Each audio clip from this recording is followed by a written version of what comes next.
should be some real competitive games, I think.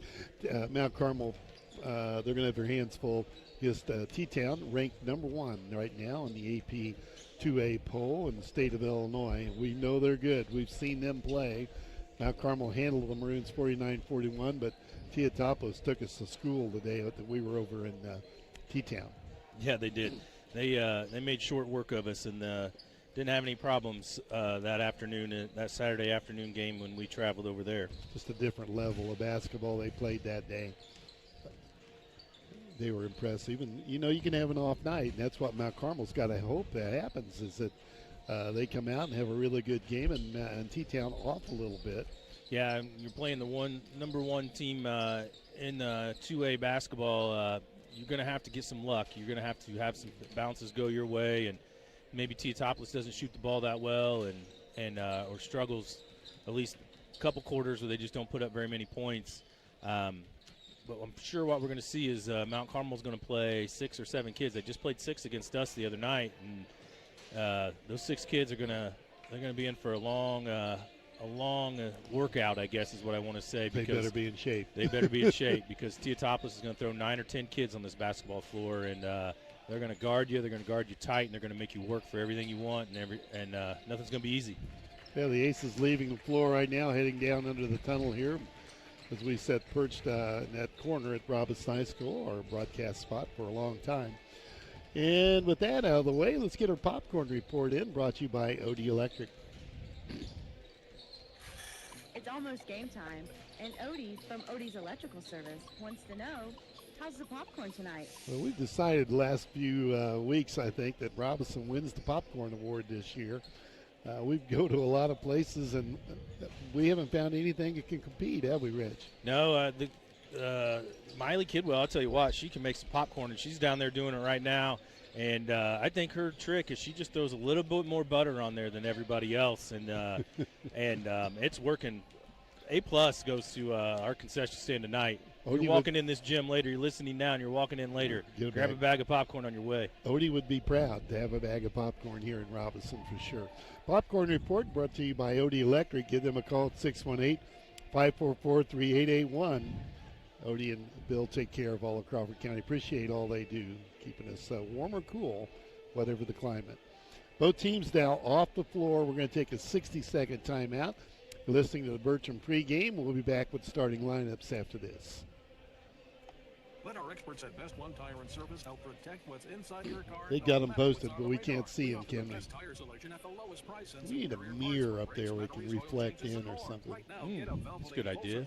Like what they put by train tracks? Yeah, that'd be nice. Then we'd have to try to read it from here. might be a beast for binoculars. We'd have to bring binoculars up here, Mike. We need some flashcards. Could we get those? We don't have a scout anywhere over there either. No. Not as big a crowd as I thought we'd see here tonight. At Casey State Bank, they believe banking should be as personal as your hometown. Since 1968, they've been helping local families, businesses, and farmers. Salem over there watching. I don't know if I was the head coach, I'd want to see too much of this. You may be right about that. With you in mind. Plus, with online and mobile banking, you can manage your money anytime, anywhere. Trust your community bank. Casey State Bank, your community, your bank. Member FDIC. Housing lender. Yeah, welcome back to Robinson. Side of the 2A regional. It'll be Teotopos and Mount Carmel in the opener here this evening. And with that, starting lineups brought to you by Casey State Bank, your community, your bank. And Reggie's ready with that. Yeah, let's give it a go. Don't know. I haven't talked to either coaches, but I'm just going on who I think is going to start here. Mount Carmel Golden Aces, they come in 16-14. They finished the season 3-4 in the LIC. They're coached by Kyle Buss, assisted by Brett Doan, Shane Militoni, and Levi Johnson. They're going to start 3 guards and 2 forwards. They're going to start 1 sophomore, 2 juniors, and 2 seniors. A starting guard, sophomore, 5'7" Wade Keepus. Another starting guard is 6' junior Shane Metter. And the third starting guard is 6' senior guard Elliot Acree. Starting forward for the Golden Aces, 6'2" junior Owen Blake. And the other starting forward is 6'3" senior Rhett Andrews. Will come off the bench for the Golden Aces. For the Teotopos Wooden Shoes, they come in with a record of 27-3. They're coached by Chester Reeder, assisted by Justin Fleener, Luke Ungrund, I think, and Dave Prummer.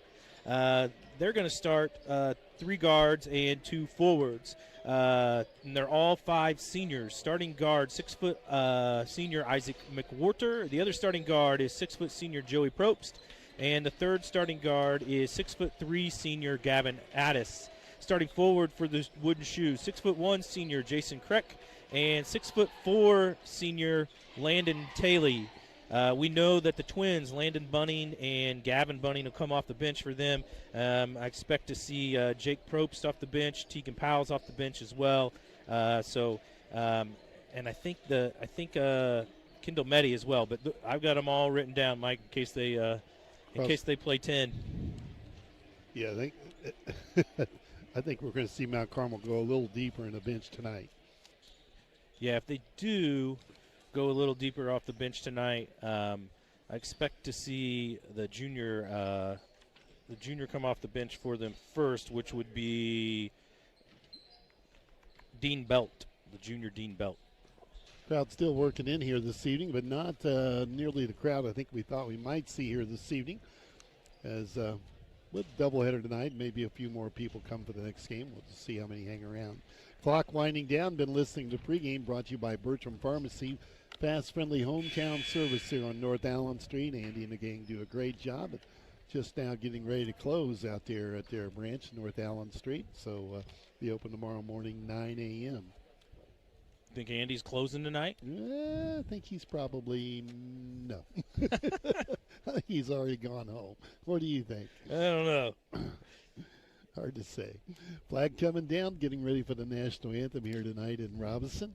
And with that, Zach, we're going to send it back to you. We'll take a 2-minute timeout. We'll be back with Class AA regional action from Robinson after these words.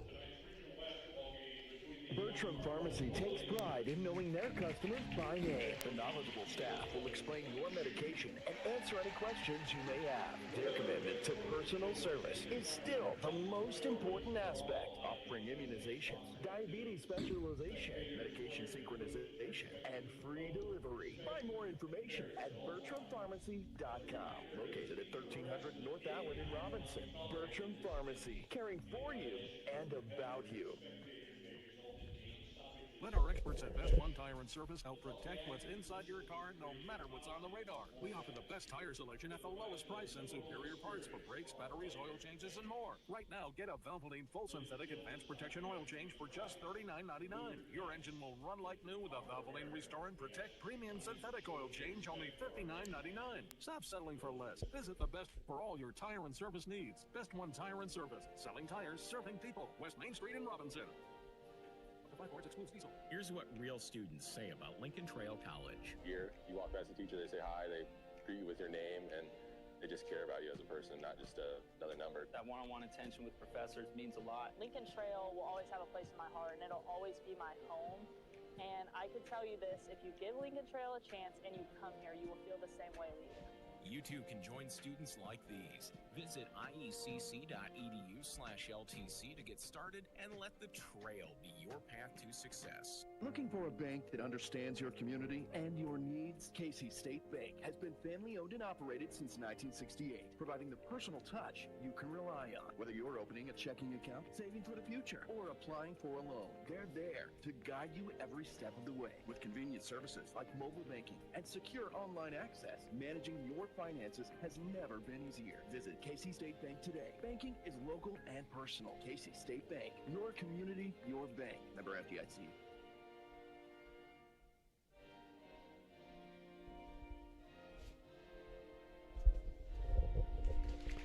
And welcome back to Robinson. National anthem out of the way. And now the introduction of the starters in this first semifinal contest. Theotopos will be the home team. They'll wear white, they're blue and gold, and Mount Carmel in their traveling maroon uniforms trimmed in gold and white. And Mount Carmel coming out on the floor first. What's your record for T-Town? 27-3. Mount Carmel at 16-14, coming off a win Monday night over the Robinson Maroons, 49-41. They took out Maroons for a 9 seed, Mount Carmel at 8. Getting some more scores from the other night that we can go through as we go tonight. Of course, Newton defeated OPH 55-38 to get here tonight in this gymnasium, so we'll see them afterwards. Pana defeated Paris in the first round of the regional, 66-49. Pana draws Warrensburg West Latham, I believe that is, and they're in the St. Joseph Ogden regional. Clinton beat Marshall 59-45 and got Clinton into the next round, the semifinal. They're going to face St. Joe Ogden in that same regional. Olney defeated Effingham. Saw that score, and then we talked about the La Salette. They won. We played them about a week ago. Yep, I've got the 2A scores here in front of me. I have to go get the 1A scores, but Vandalia defeated Flora 52-47 in the Vandalia regional. Vandalia plays Effingham St. Anthony. They're getting ready to tip off right now as well. And Olney defeated Effingham 44-39 on Wednesday, and Olney will face Fairfield at 7:30 over there in the Vandalia regional. Okay, both teams have been introduced out on the floor, ready for some basketball action. The winner comes back Friday night, 7 p.m. for the regional championship.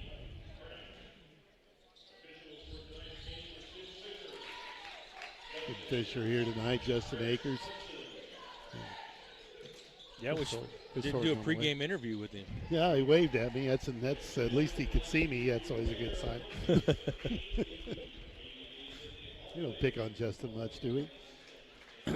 Thanks for listening in tonight here on WTYE FM, WTYEFM.com on the internet. And Robinson, happy to bring the Class 2A regional to you.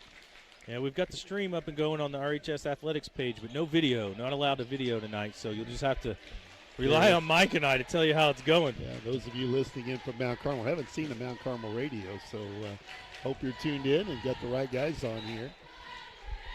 Ball tipped and controlled by the Shoes. They've got it in the front court already across the 10-second line. It's Probst that runs the show for them. Kick it out top of the key, and Mount Carmel going to have to work their tails off. 3 ball from the corner is good, and that's McWhorter that knocks down the 3. 6-foot senior puts them on the top early. And Reggie, they come right with the press. Yeah, a little full court man to start off. Trying to attack on the right side, back out top of the key. They'll take a 3 of their own, and they hit that. Nice shot from Akery. We didn't get to see much of Akery the other night. He got early fouls. He was the only player from Mount Carmel that really faced any foul trouble. Tied at 3. Now the Aces are on the defensive end. Now Carmel sitting in their maroon traveling uniforms. Teotopos with the ball in the front court. Working their offense. Skip pass across court. Catali back out top of the key. Move it over to McWhorter again. He's hit the only shot to them. Only shot taken. Akery and Kreck got quite a little battle going here down low. Spin the paint. Set up a 3. Missed that one. Got the own rebound though. And they go slapped away. Getting a hand on it. Probst knocks it loose, or had it over to the Aces. A 3 from the outside, in and out, no good. And a rebound cleared by McWhorter for Teotopos. They've got it in the front court. Aces move it around the 3-point line. Aces doing a good job pushing them outside. Now T-Town throws it away, a turnover. It's 2 early turnovers for the Wooden Shoes. Aces will take it out of bounds. 16-14 on the year from Mount Carmel. 6:19 to play. First quarter, and a tie game at 3. Both teams have hit a long one. And Metter in the backcourt for T-Town. Gives it to Keepus. Brings it up across the 10-second line. Good defensive pressure from the Shoe. Great pass inside. They've got the lead. That was a design little set right there. And Metter ran a backdoor play. First basket. Once Metter gets going, he's hard to defend. 5-3 Mount Carmel with the early lead. Aces look at another shot outside from T-Town. No good. And a foul on the floor, knocking down Mount Carmel's Andrews. It's going to go on Kreck, Mike. His first, the team's first. A couple of substitutions already for Teotopos. Those are the twins. They brought him in at the same time. 22, Landon Bunning, and 23, Gavin Bunning. They come with the press. We'll expect to see a lot of pressure here tonight. in the backcourt. Mount Carmel's Metter trying to get it across the line, finally does. And the Aces in the front court. Move it right side, top of the key. Now swing it left side, dump it in. Another layup up on the glass. That one rolled off as Andrews missed a bunny underneath. Nice offense, though, from Mount Carmel. Yeah, 2 really good trips. And a reach-in foul called as driving to the bucket. McWhorter fouled. He should go to the line for 2. Keepus picks up his first foul. Send McWhorter to the line to shoot 2. Chance to tie at the free throw lines. 5-3 Aces with 5:21 to play. And he misses the front end to get one more. Every game at this level, sudden death. You never know what team's going to show up. But the Aces, from what we've seen the first couple of minutes, they want to play tonight. 5-4. Mount Carmel with a 1-point lead, and the pressure applied again by Teotopoulos. No, they're trapping now. Mount Carmel in the front court. Metter with it and runs the point. Goes right side. Outside the three-point line. Zachary drops it on the floor. They kick it around, and a foul on the shoes. That's their second personal here this quarter. McWhorter picking it up. That's his first. Aces have it out of bounds on the sideline. 5:01 to play, first quarter. Teotopoulos is bringing a little trap. They're man-to-man, but they're kind of trapping out of it. Turn the ball over. Threw it away, and the Aces drop quickly back on defense. Shoes with the basketball in the front court, go right inside, out, and the 3 open on the way, and they hit that. Off the bench with that one, that's Landon Bunning. Hits the 3, and they lead 7-5. What you always have to worry about with T-Town is that they get an explosive run. Here's the trap, Mike. Aces handle that, get it in the front court, drop it back out front to Metter. Picked up by McWhorter. Aces with the basketball. Take it right side, still outside the three-point line. Move it left now. And move the ball quickly to the right side again. Over to Keepus. 4:12 to play, first quarter. A lot of pressure, and there's another foul on Mount Carmel. Not on Mount Carmel, that was on Bunning from Teotopoulos. It's on Landon Bunning. 3 team fouls now for Teotopoulos. Craig's going to check back in along with Jake Probst, and Joey Probst is going to check back in as well. I tell you, he'll play some guys. He's going to rotate bodies. See if he can wear you down. Yep, it works. Aces get the ball in and bring it back out to Metter. 4 minutes to play here, first quarter. Pressure continues to be applied. Waiting for a cutter to come through. They feed had the corner open. Keepus drives inside. Brings it back out top of the key. He's traveling here. Walking with the basketball. Turnover on the Aces, gives it back to the Shoes. 3:44 to play, first quarter. T-Town up 7-5. Mount Carmel's going to draw back, pick them up at the three-point line. Probst brings it up for the Shoes. Mount Carmel's going to show a 2-3 zone here, Mike. Jake is sophomore. Over to his brother, Joey. They play pitch and catch outside the three-point line. Driving. Tipped loose. Nice defense by Andrews for Mount Carmel. They've got the ball in the front court. Stop and go. Going at the bucket. High on the glass. Missed a shot. Rebound pulled down by Creek for T-Town. To the front court. Look at the defense. Now they swing it outside the three-point line again. Still in the 2-3. Drop it in the corner to Adidas. They're patient with the basketball, Reds. Kind of looking around the 3, waiting for the open look. They're trying to get it to the elbow. There it is. Boom. Got it. That's off the bench. Jake Probst, the sophomore, and they've hit 3 threes. They lead 10-5, and they double it up on Mount Carmel. 2:40 to play, first quarter. And again, they come with the defensive pressure. Keepus has it, goes inside Andrews on the glass, line drive shot, no good, and they fumble it out of bounds. T-Town unable to hang on to it. Landon Bunning and Isaac McWhorter checking in the ball game for the Shoes. Still the same 5 for Mount Carmel. Mount Carmel with the ball out of bounds. Still having trouble even getting the ball in. Finally do, out to Keepus. And the Aces being pressured well outside the three-point line. But they're trapping again, Reggie. Yep. Keepus with it. Guarded by Probst, well outside the three-point line. Mount Carmel with the basketball. I think they're going to keep trapping Metter, get the basketball out of his hands. Here's Steele. Now they got it inside on the bucket. So you've Foul got to have a underneath. whistle of some kind.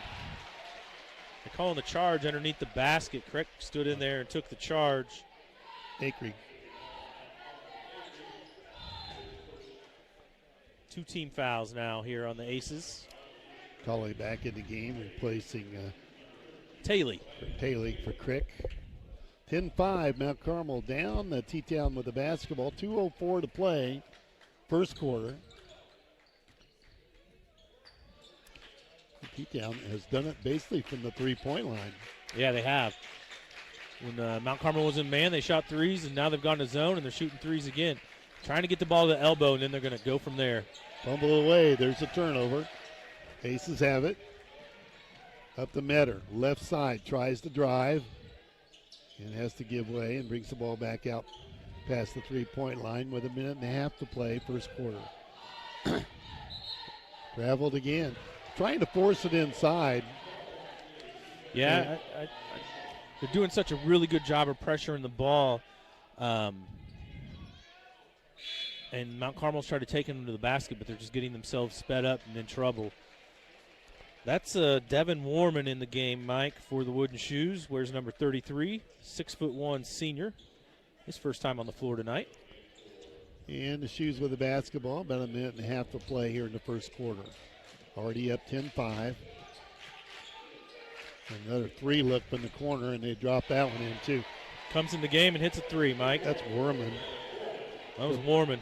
4-3 of the quarter. They get a free throw to go with it and lead 13-5 with 1 minute to play. And they've extended the defense again. Now Carmel throwing it away. And their coach wondering what to do. They're going to go to the bench and bring in Yeah, Knapp. This is their sixth man. Elias Knapp came off the bench 2 nights ago whenever Robinson was at Mount Carmel.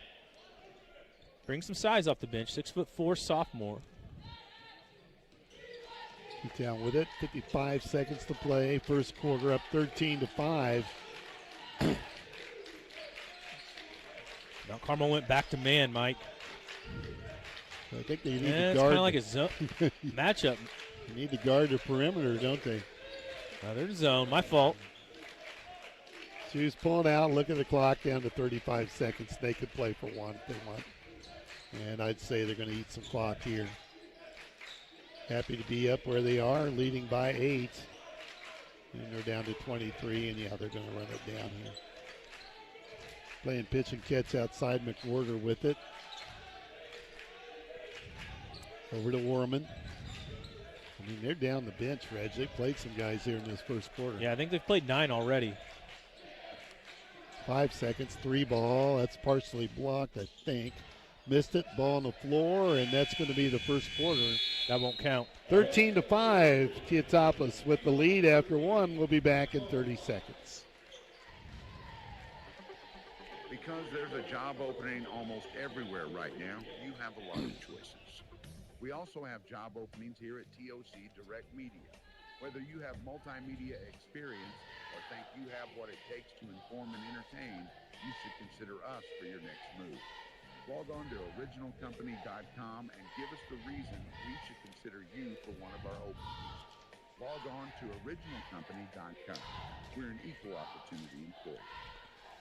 And time for a first quarter update brought to you by Damian Tingley, Country Financial Rep here in Crawford County. Yeah, the Wooden Shoes lead by 8 after 8 minutes of play. They had 4 different basketball players hit a 3. So 12 of their 13 points came from behind the arc. McWhorter, he's got 4 points after the first quarter, and then the other guys are all off the bench. Jake Propst off the bench with a 3, Landon Bunning off the bench with a 3, and Devin Warman off the bench with a 3. I've got Gavin Addis with a couple assists that first quarter. For the Mount Carmel Aces, Shane Metter with 2 points and Elliot Acree with 3 points. And I've got Metter with a rebound and assist and a couple steals that quarter as well. I was going to say, T-Town, one starter has scored. It's come off the bench. Right. The points have been there. Aces have it to start the second quarter. That first quarter update brought to you by Damian Tingley, Country Financial Rep in Crawford County. Aces have it, trying to attack, and I'm going to call a blocking foul out front, I think, on Teotopoulos. Not quite set. 5. Joey Probst. Yep. His first, team's first of this quarter. 13-5. Aces are down 8 with the basketball. They lob it in. Baseline, trying to attack. Back off 3-point shot from the corner is good. That's Metter. Metter's a shooter. Well, they break down the defense. That's what they can do to you, is they will not tarry about getting down the floor. They hustle it down, get the layup, 15-8. Warman with the driving layup on the left side. I don't think that was Warman. I think it was Taylor. Timeout taken by Mount Carmel as falling down on the floor. Who do you think that was, Taylor? Taylor. I thought it was 32. I think you're right. I don't think it was 33. I think you're right. Timeout on the floor. We'll keep it right here. 7:21 to play. We'll give that basket. Yeah, Teotopoulos doing what Teotopoulos does. They're playing full court man, trapping, especially trying to trap Metter, it appears, to get the ball out of his hands and putting pressure on the ball.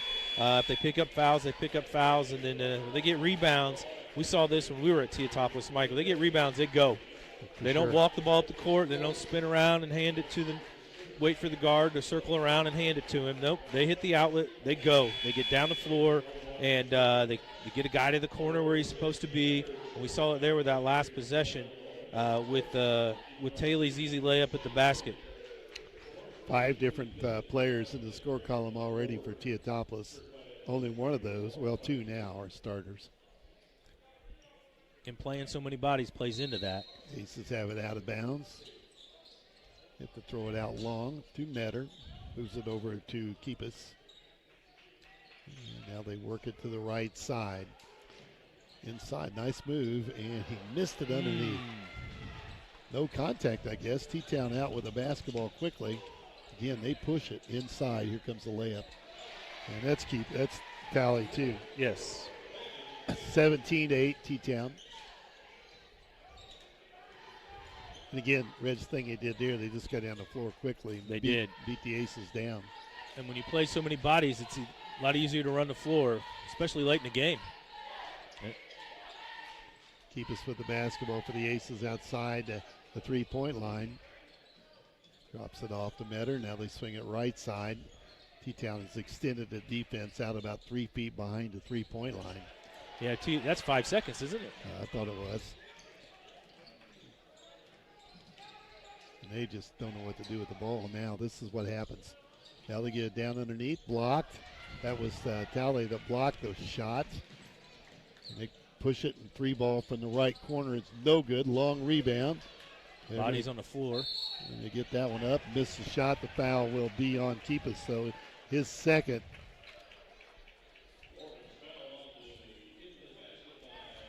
This will be Werman going to the free throw line for 2.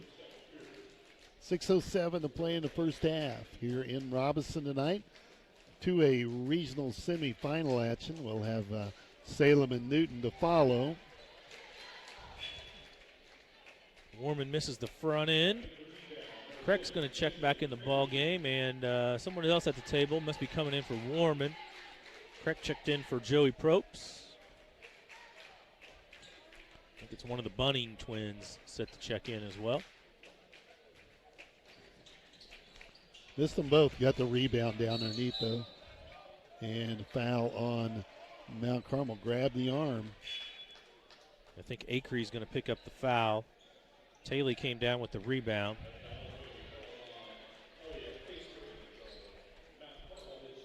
That's 2 on Acre, Mike. Yeah, they cannot afford to do any mistakes here. Now 3 from the corner, drilling that. That's McWhorter with his second 3, and it's 20-8. There's a little different look, little trap. They're going to press with a trap. Now Carmel handles it well. Gets it across the 10-second line. Now the Aces with the basketball, and again, running their offense 10 feet behind a 3. They get a 3 look. That's going to be no good. Rebound taken down by Teotopoulos. Pulling it off the boards was Kreck. Drive inside, put it on the floor. He's out of bounds. Oh, I don't think the Mount Carmel coach is happy. Mount Carmel's coach not going to be happy about that one. He thought Kreck was out of bounds first. Both kids were touching the ball right on the baseline. The official decided the Mount Carmel kid was out of bounds. Mount Carmel coach really animated. He's animated. We noticed that Monday night, didn't we, Mike? Yeah, he's a show in himself. T-Town gets it out top of the key. Brings it right side over to Adidas. Haddis. They got to get these names down. It's all right. You don't do their games all the time. No, I'm telling you, when there's 10 of them you're trying to figure out. And right now there's about 15 you got to figure out. It's tough. Shot inside, missed the layup, and the rebound pulled down by the Aces. That ball had a lot of English on it, didn't it? Spun around. Aces have it in the front court. Down 20-8 with 4:57 to play first half. Now Carmel brings it out. Low scoring affair. Expected this maybe in the first half. There's a 3 from the outside. No good. Rebound taken by Teotopoulos. Yanking it down, Bunning with it. Beats it off, and McWhorter has it blocked. Nice hands inside. The shoes drop quickly back on defense. Keep us with it. Moves it right side. A 3 ball from there, and they got one. 12. That's Blake with the 3. Blake gets the 3, and we've got a timeout on the floor. 20-11. Aces on defensive side. Timeout on the floor with T-Town up. We'll be back in 1 minute. Bertram Pharmacy takes pride in knowing their customers by name. The knowledgeable staff will explain your medication and answer any our official buddy's got his hands full. Yeah, he does. Personal service is still the most He sent the assistant important coach after him, didn't he? Oh, no, that was the head coach. That was the head coach. Medication Not going to get anywhere unless you're trying to earn points later. And I think that's what he did. That's what he did to those officials Monday night. Yeah. They all know him. I mean, he's had that reputation for a long time. Sure, you can search your symptoms online, but wouldn't you rather talk to someone who actually studied medicine? At Crawford Memorial Hospital, their family medicine providers are here to keep you healthy with real answers, real relationships, and annual checkups to make that real difference. Because Google isn't a doctor, but CMH has actual doctors. Stay ahead of your health. Schedule your yearly checkup today with Crawford Memorial Hospital. And welcome back. 4:24 left here in the first half. Teotopoulos with the basketball in the lead at 20-11. McWhorter brings it across the 10-second line. Gets the ball back in the corner. They go inside, out. Swing it over and get a good look at the 3. Boy, they're not afraid to move the basketball around. Wow, bodies flying. And rebound cleared by Mount Carmel. The Aces with it. How's that not a walk? I don't know. And that looked like a foul. Tough shot, it did. Andrews knocking it down, and now it's 20-13. And they throw it away. T-Town throwing it away, and Aces have it on the run. They got a little something going here. Another 3 from the outside, no good. Long rebound, bad around, on the floor. Still on the floor, and there's the huddle on top of it. The scrum goes to Teotopoulos. Good hustle by Matter there to get that tied up ball, to get the jump ball.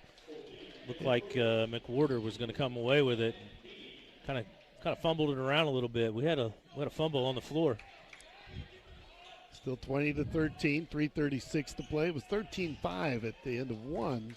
2 new bodies in the game for Teotopoulos. The team lighting it up here in the first half. They just keep bringing it. They throw another one away.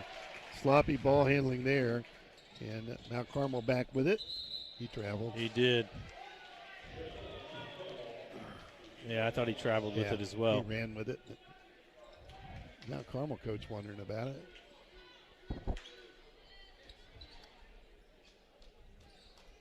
Salem's still sitting over there, Mike, watching the ball game.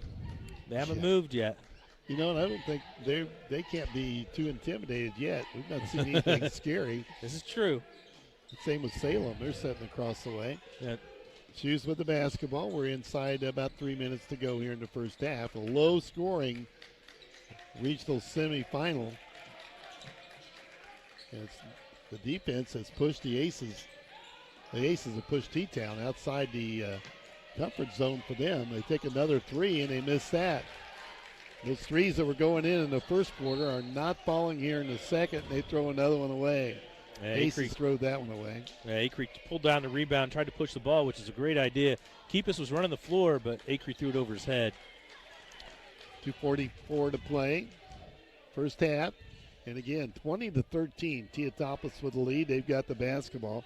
McWhorter walks it across the 10-second line. Winner coming back Friday night, 7 p.m. for the championship.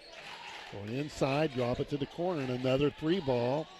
And they miss another one long. And the rebound chased down by Mount Carmel. Driving on the bucket, blocked. And what a heck of a block from, wow. That was McWhorter with the block.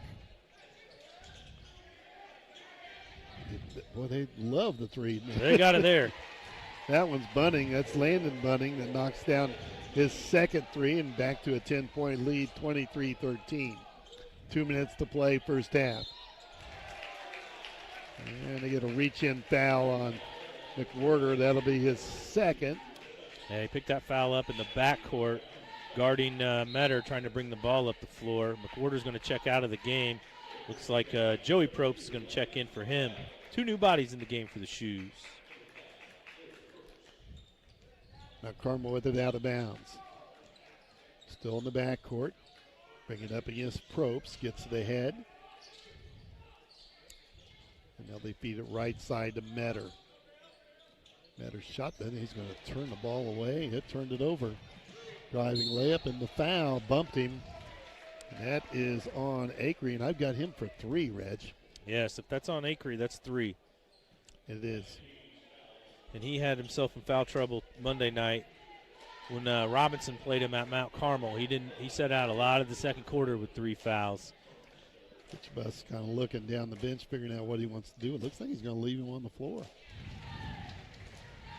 Bunning hits the free throw, now 24-13 with 1:43 to play. First half, we'll have the Weber Insurance and Realty halftime coming up. And knocking them both down. There's the substitution. Yeah, Gavin Bunning going to check in for his brother. Yeah, it's a T-Town making the change. Acre going to stay on the floor, play with 3 fouls. Oh, that was close to a travel. Little jumper in the paint, short, got his rebound, and man, physical underneath. It is. Keep us with the basketball out top to Metter. Slow it down here. 25-13, Aces down. They've got it inside. Look at that contact, Reg. Shot off and good. 5. That's Acre. He's got 5 points now. 5 for him. Foul on Mount Carmel, and that's on Andrews. His first.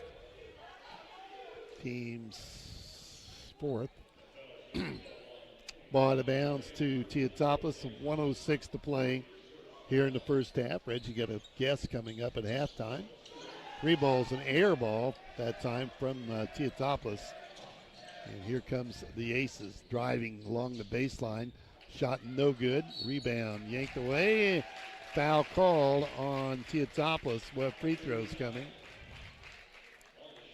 Probst with his second. 25-15. Andrews at the free throw line for Mount Carmel. Chance to make this a single-digit deficit. And he hits the first. Mount Carmel shot free throws really well Monday night. They're not getting near as many opportunities tonight, though, Mike. I think after I counted them up after the game, I think Mount Carmel shot like 18 free throws to our 4. This is just their second. Right. Hit them both, though, and they continue to shoot well from there. It's 25-17. Less than a minute to play in the first half. T-Town coach holding up 2 fingers, going to run something, either work the clock or look at the zone, I guess. Yeah, and they like to go get the ball to the elbow, then kick it out on this zone. And again, they just moved outside. Now they go. No, great pass. Boy, that was pretty, wasn't it? Get it into Creaky. Crick. I like Creaky. If you saw him catch, you'd remember his name.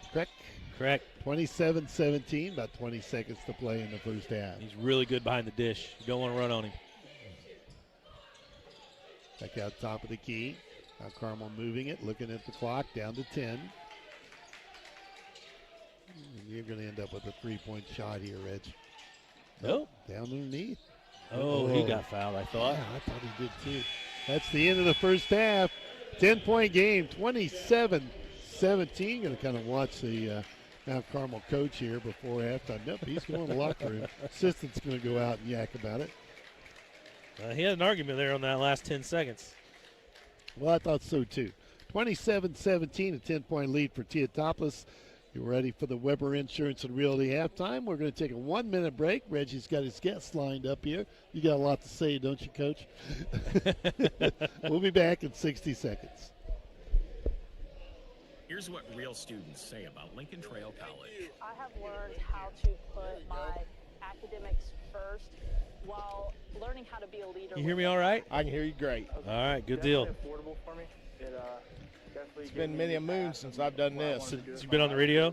Yeah. I feel like Lincoln Trail was a great step out of high school. Well, we got a 5-second delay, but I doubt Zach's paying attention, so I'll try to keep it clean, man. LTC to get started and let the trail be your path to success. It takes a special type of person to inform and entertain, and that's what we do at TOC Direct Media. yeah, Inform it's and harder. entertain. It's harder. If you think you have what it takes, consider us for your next move. Log on to originalcompany.com and give us the reasons we should consider you for one of our openings. It might be Tell you what else side hustle. makes it harder is T-Topless just play so many kids. Oh, they play a ton. Yeah. It's the way to do it. Oh, man. I tell you got what, 'em, they if just you got them. Yeah, and they play so hard. Yeah. This is Jerry Devonshire. Welcome to the Weber Insurance and Realty halftime report. Yeah. Hey, welcome back to Robinson High School. This is the Weber Insurance and Realty halftime report. Mike's going to enjoy his dinner while I get to talk to Coach Corey Ray. Corey, thanks for joining us up here for halftime today. You grew up with a dad as a coach, right. Coaching family. You married into a coaching family, and I like to give you a hard time. You may not even be the best coach that sleeps under your own roof. Oh, definitely not. Definitely not. Whenever we're at family reunions, I'm like, I just sit off to the side and let everybody go. And one time we had a softball tournament, and it was co-ed, and I wasn't the best hitter in my household either. So I've kind of gotten used to it. All right, so we're speaking with Corey Ray. Corey Ray is an assistant coach here at Robinson High School, coaches the JV team primarily, and he's a joy to talk to, and I know the kids really, really enjoy him. Coach Ray, his dad, I'm sorry I forgot his first name. I always called him Coach Ray. Mike Ray is his dad, and Mike coached for years at Wabash Valley and at Vincent's and helped me out. He ended up at LTC. Yeah, he's been at LTC. He's been at Hudsonville, Oblong. He was at Crawford County, Indiana. Okay. If you've ever heard of Marengo Cave, that's where Marengo Cave is, Crawford County, Indiana. So, yeah, I've been very fortunate to be a coach's son. And whenever you're doing that, you get to meet a lot of interesting people, a lot of great coaches.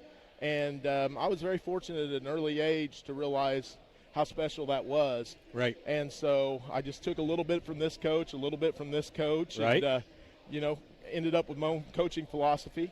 Right.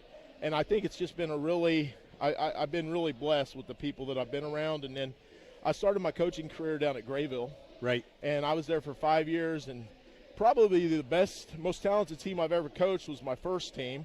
Uh-huh. And as seventh graders, we won third place in Class S state, and then we went down and won first place their eighth grade year. Nice. And I was an assistant coach for the 8th grade team that year. But and then I went on to Carmi, and I coached girls there for 4 years. And then I went to Lawrenceville, and I was Coach Bishop's assistant, who is my father-in-law. Right, I was going to get to that. Yeah. And I was his JV coach for a few years in Lawrenceville. And then I took a little bit of time off, and I'm really excited to be back coaching JV, which I've done the last couple years. I was a volunteer assistant, you know, 2 years before that. And it's I really enjoy the high school level. I enjoy JV. We've got some great kids here in Robinson, and I'm really proud of them. We don't have I told like our graduating seniors this year, there's not a bad guy in the bunch. They're all going to be successful. They're great people. Our younger kids, fresh soft, JV, we kind of adopted the phrase this year, set the tone. Yeah, we'll get to that. Okay. I want to talk to you about your father-in-law, Randy Bishop. So Yes. coaching family, you come from a coaching family, you married into another one. Yes. Where was he coaching at the time whenever you and Brooke got married? When Brooke and I started dating, he was down at Branson. Okay. And I had never been to Branson before. You know, it's a tourist attraction and Right. all of that. And I remember one summer her and I went down there, and it was July, and I'd never been down there before. And I was like, oh, my gosh, you know, I'm going to stick with this girl if I can come down here for free a few times a year. And so it was a really good situation there. And then Randy was coaching there at Branson High School, which is just a different level in itself. And we went to the Blue and Gold Tournament, which is between Christmas and New Year's every year. And it is a huge tournament. I think there's 32 teams in it, two sides of 16. They played at Missouri State there in Springfield. And it was 3 or 4 years before I ever saw him lose a game. Wow. And so that was a really special time. Just we were married, and I think maybe our youngest son was born before I ever saw him lose a game. Wow. So you've watched Coach Bishop win a ton of basketball games. You've coached along with him as well. He's a treat in himself. Takes a little while, I guess. You got to hear the stories and absolutely. And I know the kids enjoy listening to him and being around him. And the thing I really like about Coach Bishop when I walk into his practice is he tells the kids how he sees it. He's honest with them. He doesn't degrade them when he talks to them like that, but he tells them how he sees it. He really does, and I mean he's honest. He's up front, but he's also very approachable. He's likable. I think he would be considered a player's coach. Yeah. And I think he gets a lot out of his kids. And I think one of the things that he is really blessed at being able to do is he can watch a team for a short period of time, and he is very, very good at identifying strengths and weaknesses of other teams. Right. So he can pick what he can exploit on the other team, and also in coaching his teams, he can figure out what he's going to do to maximize what his kids can give also. Right. Let's get to this JV team because I loved watching the JV team play, and I'm a little biased because I have a kid that plays on the team. But up and down, rough start. Mike and I talked about this. We started 2-5 in the season, finished, 12 and 7? Yeah, something like that. So really a great run. Up and down the floor, and I loved how you coached them. It was running. Some people would say run and gun, but it was organized. It was. We really worked on that, and it is a different style than what they were used to, and it took a little bit of a lag phase to kind of get them to catch on, and once they did, they really did a good job with it. I sent you a text today, said a screenshot. We beat Newton's JV 38-36 early on in the year. And I think the second half of the year, we were usually above 50. You know, we probably averaged 55. We got up to 66 points in a game. Right. And in 7-minute quarters, that's a lot of scoring. But also with it, I wanted my kids to do 3 things. I wanted them to play hard and play smart, but I also wanted them to play fearless. Right. I don't think you can play sports, you know, always being scared out there.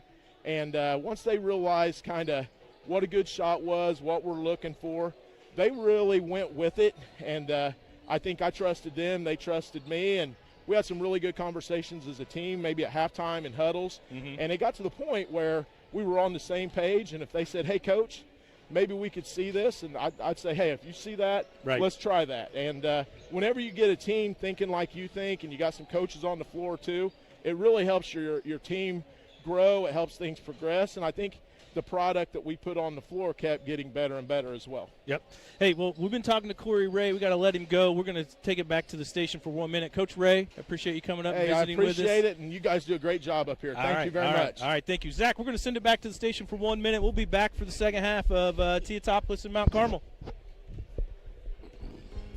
At Casey State Bank, they believe banking should be as personal as your hometown. Since 1968, they've been helping local I got to eat my popcorn. I'm happy. Yeah, you did. achieve their financial goals. You can work on yours between games. I'm going to work on mine when you talk to Coach Bishop. Yeah, you can do that. With you in mind. Plus, with online and mobile banking, you can manage your money anytime, anywhere. Trust your community bank. Casey State Bank, your community, your bank. Member FDIC, equal housing lender.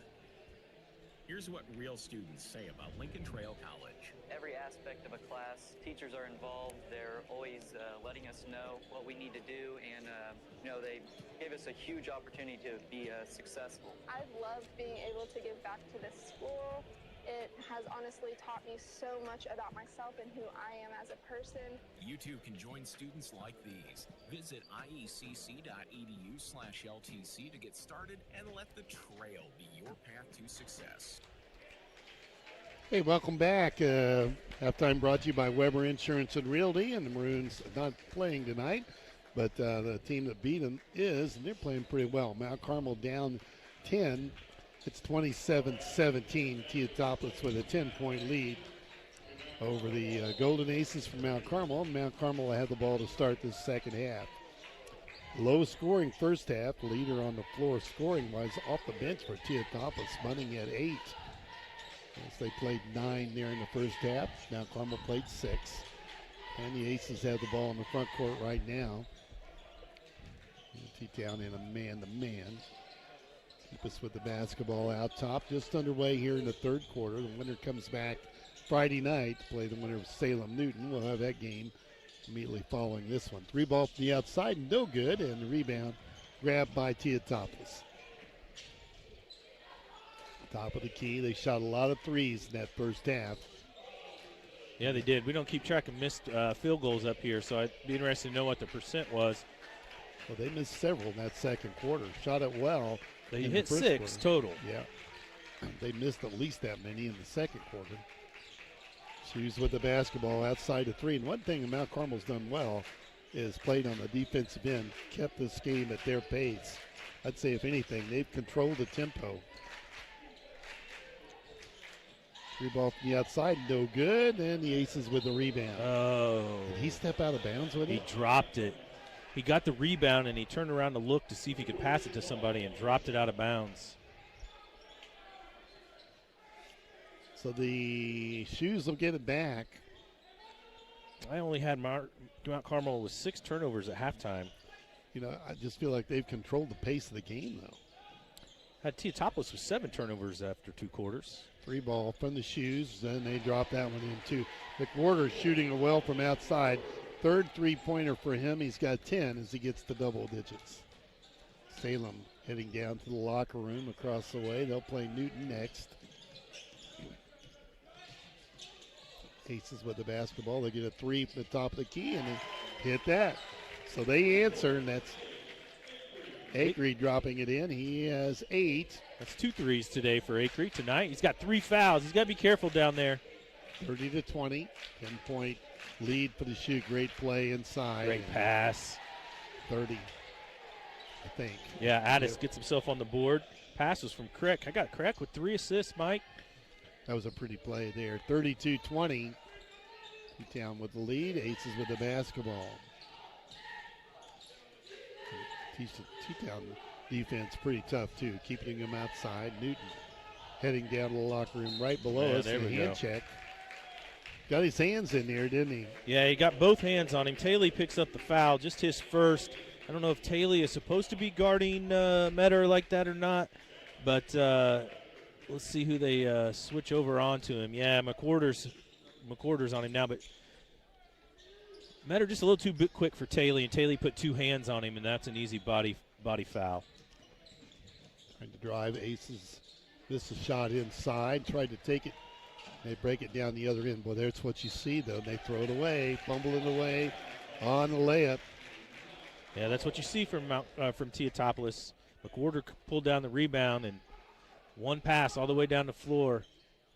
Found Addis, but it dropped out of bounds. That's a kick ball, I believe. I don't know. Mount Carmel coach trying to direct his team. I'm not sure what he wanted. Yeah, the gym got really, really quiet. Everyone was listening to him. Yeah, I was trying. Say, what's he got here? 5:26 to play, third quarter. Shoes by a dozen. And Here comes the trap. Trapped in the backcourt. They got to get rid of it. There's the steal.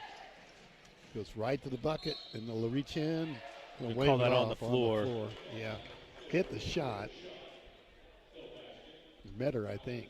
Yeah, I believe so as well. Metter turned it over and then caused the foul, or drew the foul on the floor there when they were going to the basket. Here comes the substitutions again. Probst in the game, and I believe the other one was Gavin Bunning. Yeah, Gavin Bunning in. Shoes turn it over. Mount Carmel with the steal. They just flat blew the inbounds play, and the Aces have it. Chance to get closer. They trail by 12. 3 ball from the outside. That's short. Rebound taken by the Shoes. That's McWhorter with it. Again, they just attack. 3 ball from the outside. Looks good from here. Boy, he shoots it. McWhorter shoots it well, doesn't he? 4th 3 for him. He's got 13, and it's a 15-point lead, the biggest of the night. 4:45 to play, third quarter. Shoes extending a defense, continually pressing ball. Metter with it, top of the key. Moves it over to Keepus. And they throw it away again. There's a steal. T-Town able to get it back. It turned it over twice. They're going to travel with Another it. one. Man. That's a case where they're just going too fast. Right. That's hard to keep track of on my board, Mike, when I'm keeping track of steals and turnovers. Back and forth. Landon Bunning with it on the turnover. Or in the game, I guess. He's in the game. Just checked in, yep. Aces in the backcourt. As we approach the halfway point of this third quarter. Now Carmel pull it outside the three-point line. Keppis with it. Brings it over to Metter. They've got him pushed all. They do. He's better, though, from 3. That went over the bankboard. Tough break there.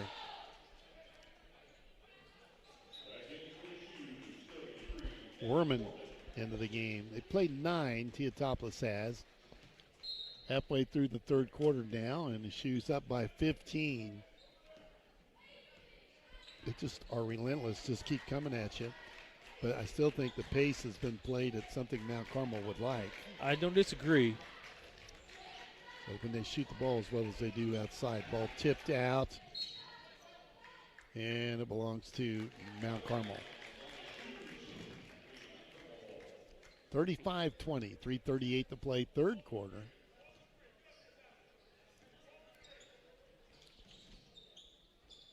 And the Aces with it in the backcourt. Trying to draw a foul. Yeah. Metter with it. Brings it back out. They look for Metter. He's got it now. On the left wing. Mount Carmel outside the three-point line. Keep us with it. Wow. That was hard to handle. Inside. Gets it back. They swing it around the three-point line. Teotopolis is constantly working on that defensive end. Finally, Mount Carmel gets a look at a 3, and they hit that. That's his first 3, the sophomore. Keep us knocking it down, 35-23. Keepus didn't shoot it much the other night, but he did knock down the 1-3 he took, I remember. Good shooter. Down with it outside the three-point line. Again, the defense from Mount Carmel keeping T-Town outside. They're having trouble. They look inside constantly. And they're going to get threw it away again. Yeah. Taylor's racking up the turnovers over here, Mike. Yeah, he's going to get a watch from the sideline. He won't turn it over there. He's coming out of the game. 35-23. Kreck and Addis on to the floor. Salem crowd working their way in. I think they like that 2-hour drive on a Wednesday night. Yeah, but probably thinking they're playing a sectional game. Nope, just a regional. Yep. No easy way either. No. Mount Carmel in the front court. Now a 3-ball from that left wing, and they hit that. Nice shot. Blake knocking down the 3. That's his second 3. 35-26. They're not going away. 2:08 to play, third quarter. Yeah, pushed back outside to get another look at the 3. That one won't go. Rebound on the floor taken by Mount Carmel, and they could cut this thing down to single digits. 3-ball, top of the key, drilled it. Better hitting a 3, and a timeout on the floor.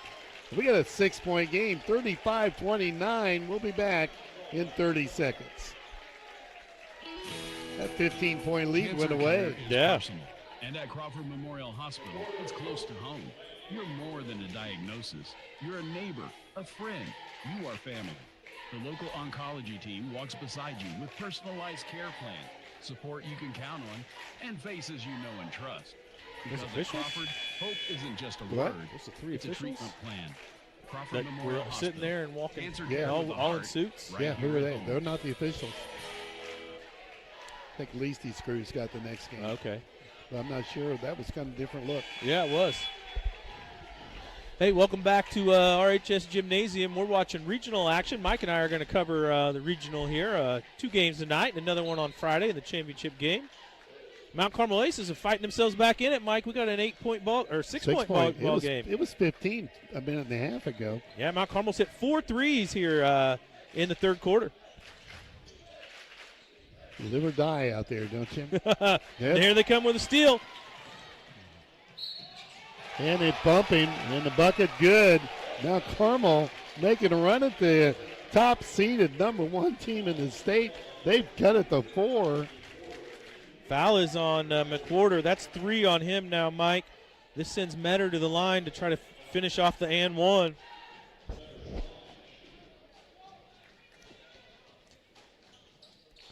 And he hits it. A lot of turnovers for Mount Carmel here, Teotopolis here in the third quarter. 35-32. It was 35-20 2 minutes ago. McWhorter's going to come off the floor. He doesn't usually come off the floor. They rotate 9 kids that are playing, but McWhorter usually stays. He's going to take a break here. And we got ourselves a ball game here in the semifinal. It's at Mount Carmel pace of play, and they pushed the shoes outside the 3-point. Mount Carmel went back to man. About a minute to play here in the third. Trying to drive on that little right side, ball tipped. Aces chase it down, or Mount Carmel does, or T-Town does. We'll get it right here. That's all right. Shoes have it outside the 3-point line, playing pitch and catch, running some clock here. We're in foreign territory, Mike, when we got to figure out both teams. Yeah, it is a beast. They go inside and fouled on the shot. I think this foul is going to go on Andrews. Good ball movement from Teotopolis and patience. Talley will go to the line. You're right, it is Andrews with his second. So Teotopolis at the free throw line with 43 seconds left in third. The lead down to 3.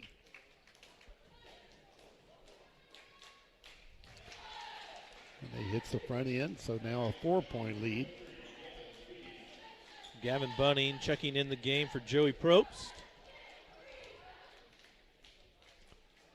One more coming. Tell you, these free throws are kind of big. Hit them both. He's got 6 points on the game, and it's a 5-point game. And we're inside a minute to play at 40 seconds. Metter bringing it up across the 10-second line. T-Town really extending a defense now. Yeah, they're cranking it up another notch. Shoes just scooting around, putting the pressure. They're guarding 10 feet behind the 3-point line.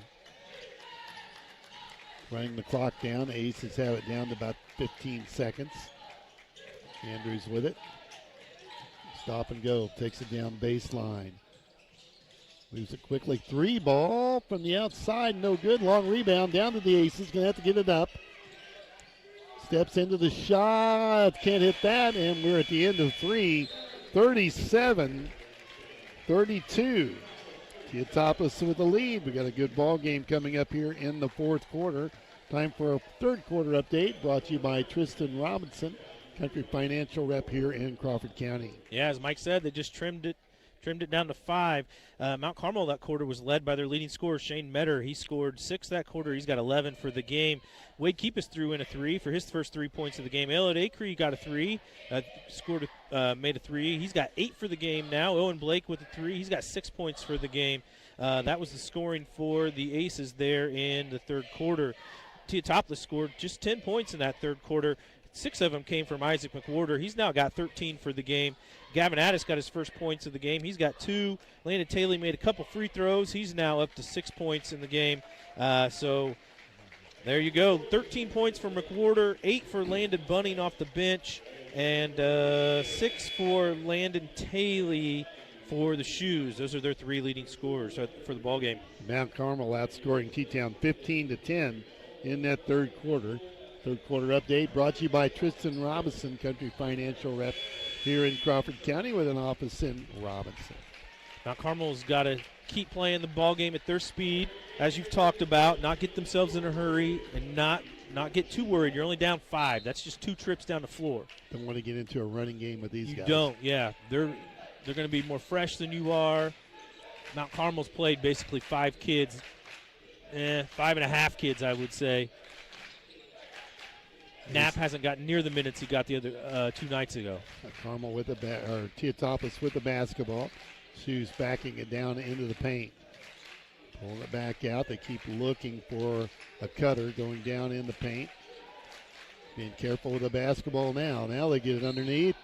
And a foul on the floor. Yeah, I think they're going to call it on Acree, which will be 4 on Acree.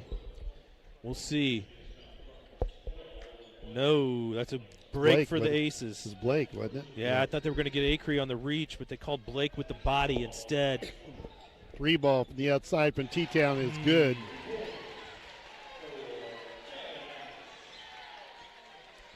Who hit that? Addis. They didn't guard him, Mike. They didn't guard him on the inbound play. He drilled it. 40-32, Teotopolis. He's just standing in the corner. T-Town really extending the defense. Shot blocked, and the Shoes off with the rebound. Firing it ahead quickly. McWhorter back in the game for the Shoes. 6:57 to play in this one. They throw it away, picked off, and a foul on the wooden shoes. That'll go on Crack, I believe. Crack, I think you're right. His second, the team's second. First this quarter. First this quarter, you're right. Can't get in foul trouble. They keep rotating players in. It's a good strategy, and I bet that's talked about, I'm sure. Carmel with it in the backcourt, trailing by 8, had it down to 4 or 3. No, he's in a bad spot. Got away with it. Took a shot, not there, and a breakout the other way. T-Town running it down the floor, got back on D, and they call a foul on the Mount Carmel. Keep us with a hand slap. That's 3 on him. Yeah, Landon Taylor got the rebound and hit an outlet to Gaddis on the run. Keepus ran him down from behind, but came down on the arm with the shot. Gaddis at the free throw line, got him for 5 all here in the second half. This is a free throw. So Keepus has now got 3. 2 team fouls for Mount Carmel here in the fourth quarter. Jake Probst is going to check back in for McWhorter. Protected him a bit. Free throw, no good. Missed them both. God, how's he not over the back there, Reg? And it goes to T-Town. Boy, looks like. No, I tell you, they don't call the over the back like they used to. And it's this whole body control foul nonsense business that we always hear from officials. Sure looked like there was some contact there. T-Town with the basketball. Setting up their offense with 6:29 to play. They lead by 8. And working outside that three-point line again. And then offensive foul. Yeah, on the pick and roll, they're going to call the foul on Taylor. He was setting the pick, and it must have been a moving pick. You notice the T-Town coach never gets excited. Just kind of watches the game. He keeps his cool. Yeah, Chester Reeder, he's been there for a while now at Teotopolis. He's got coaching experience somewhere else. I'm just not sure where. You had to ask me. I didn't know. Yeah, I apologize. Aces along the baseline. Pick up the dribble, bring it back out, and reset as the ball gets into Metter's hands. They let him handle a lot. Over to Acree. Drives, leaner. He's looking for the foul. Oh. He just took it to the hole, didn't he? That's the football player coming in handy over Acree. 10 for him. Cuts the lead down to 6. 3 ball from the outside. No good. Ball batted out and stay. Oh, No. He missed that one. All right, he fixed it. Yeah.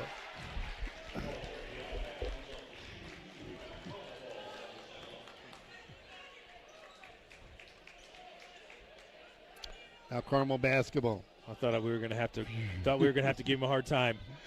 Good thing he corrected that, or we wasn't going to have to be the ones. Somebody else was going to give him a hard time. Oh, yeah. Someone was going to beat us to it, you're saying? Yeah, he wasn't going to get this into the floor without problem.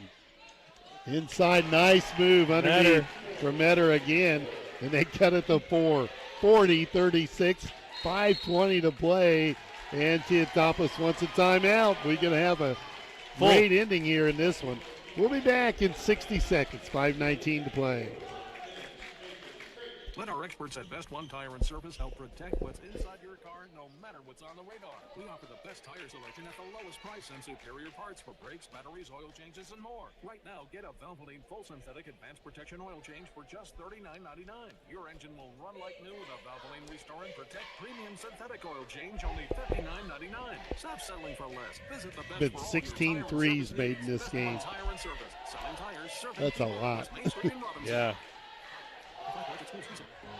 At Casey State Bank, they believe banking should be as personal as your hometown. Since 1968, they've been helping local families, businesses, and farmers achieve their financial goals. From simple checking accounts to business loans, their services are designed with you in mind. Plus, with online and mobile banking, you can manage your money anytime, anywhere. Trust your community bank. Casey State Bank, your community, your bank. Member FDIC, Equal Housing Lender. There have been a lot of crazy things happening in the opening round games. There's a lot of regionals. Yeah. With Mount Carmel playing Monday, T-Town has not played for a while. That's true. Yeah. Ryan Reynolds is helping us out, Mike. Like these guys, he said Coach Reeder came from Sullivan, Illinois.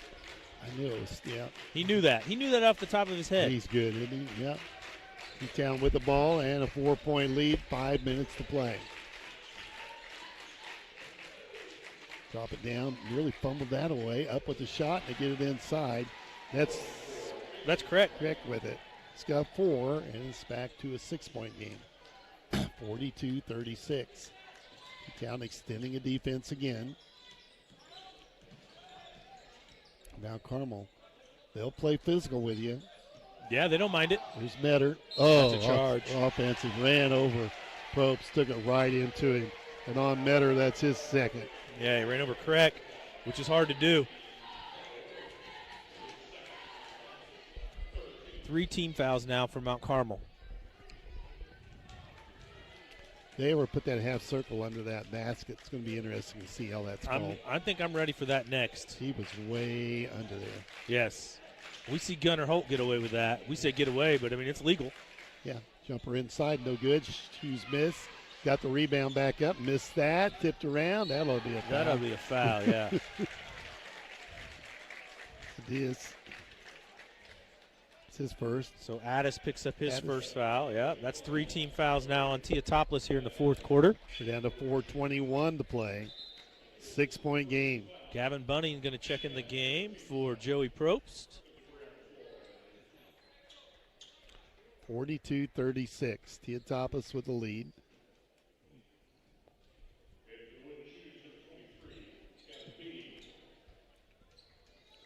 Now Carmel inbounds against pressure. Keepus will have it. Brings it up against McWhorter. Fires it ahead. The ball stripped loose. And he stepped out of bounds. Teotopoulos ball.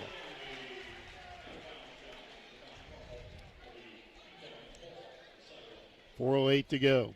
Yeah, Mount Carmel's going to have to get good looks every trip. Mount Carmel 2-3 this time down on defense. Who's back with the basketball, go down the paint. No, they threw that away. Duke finally, oh my, picked it up. Shoes keep control. Inside, travel.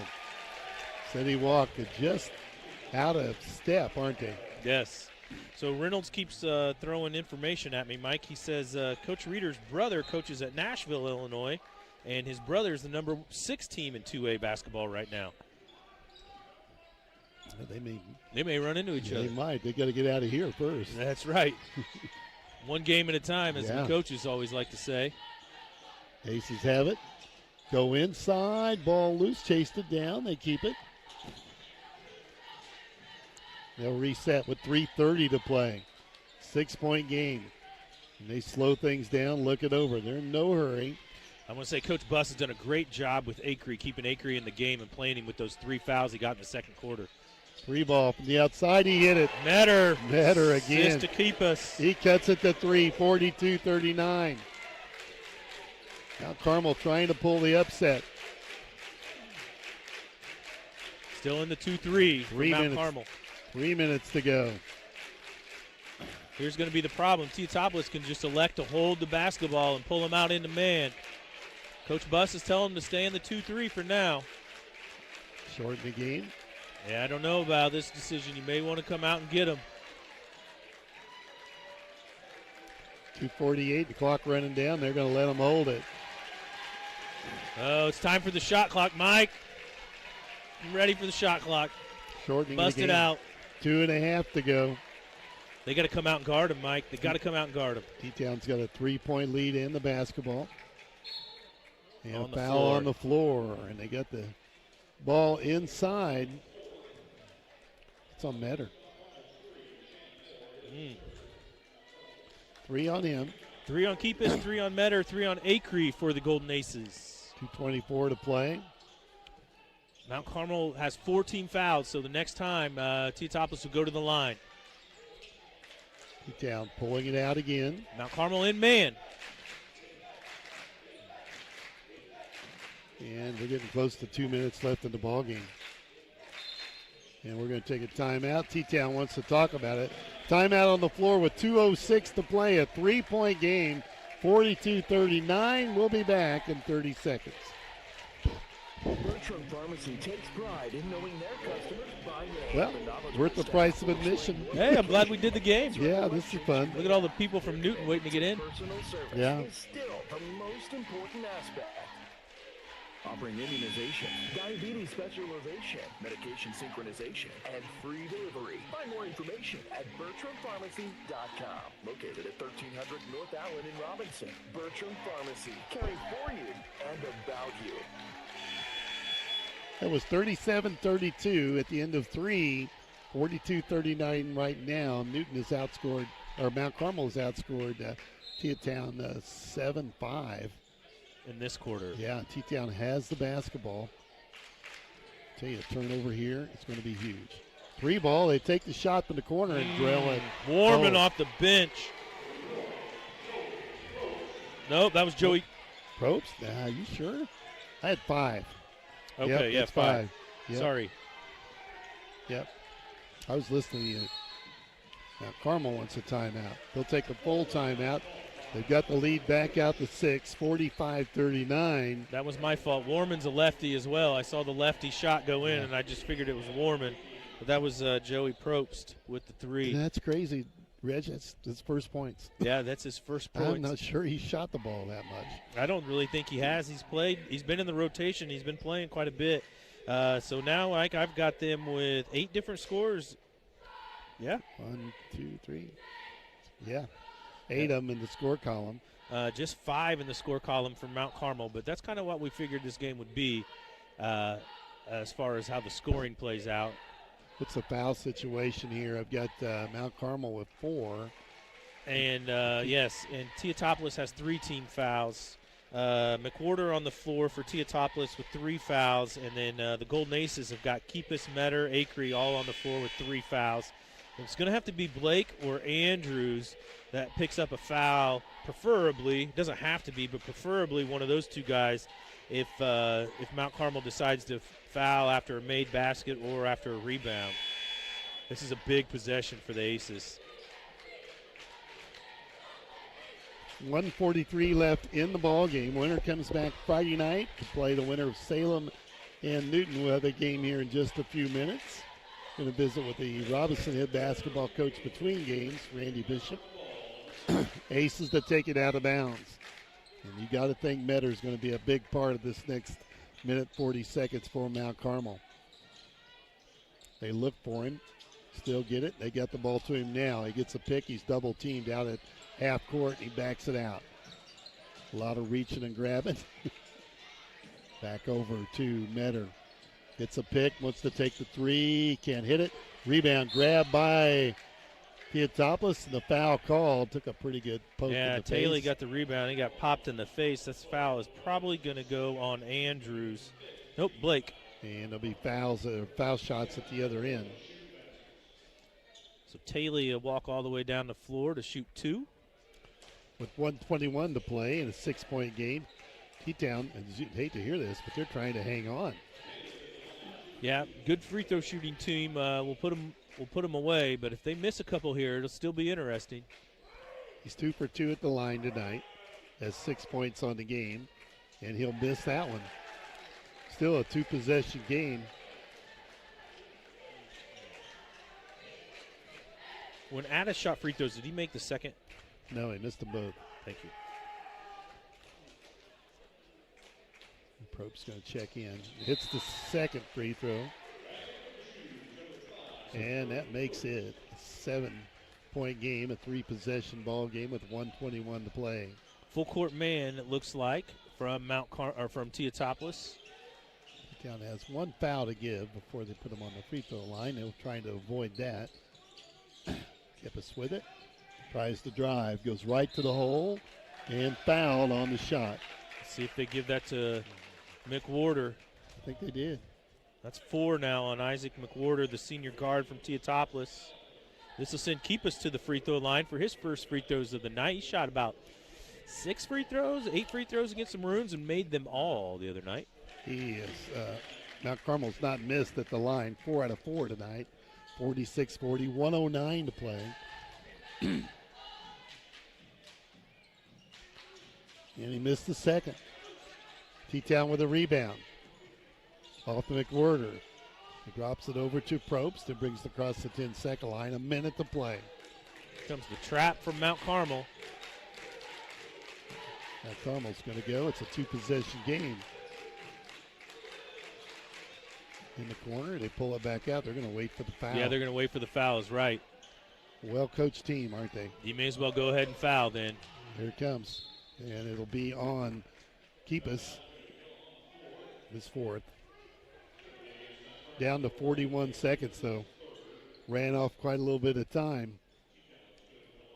Coach Buss wants to talk to Blake. I think he's telling him, hey, you've only got 2 fouls. You got to co-foul for us. And Hayes at the free throw line. He's missed the 2 he's tried, and now he's missed 3 in a row. So Mount Carmel fouling the right guy. Yeah, you're right. Gavin Bunning checking in the game for Craig. Mount Carmel just put a different player up there by Coach Buss.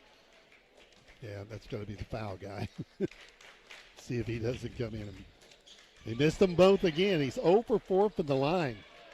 And it's a 6-point game with less than 40 seconds to play. Keep us with the basketball. Dump it inside. It's on the floor. Out of bounds. Which way? It's going to stay Mount Carmel basketball. Down to 28 seconds.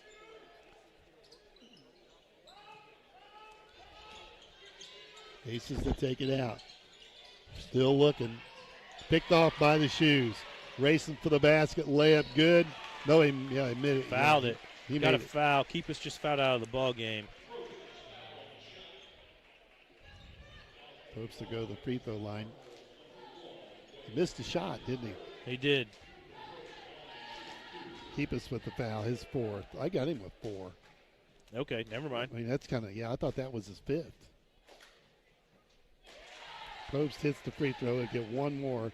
Kid's made a 3 and now a free throw here in the second half. He did not, I don't think he took a shot until late. I don't either.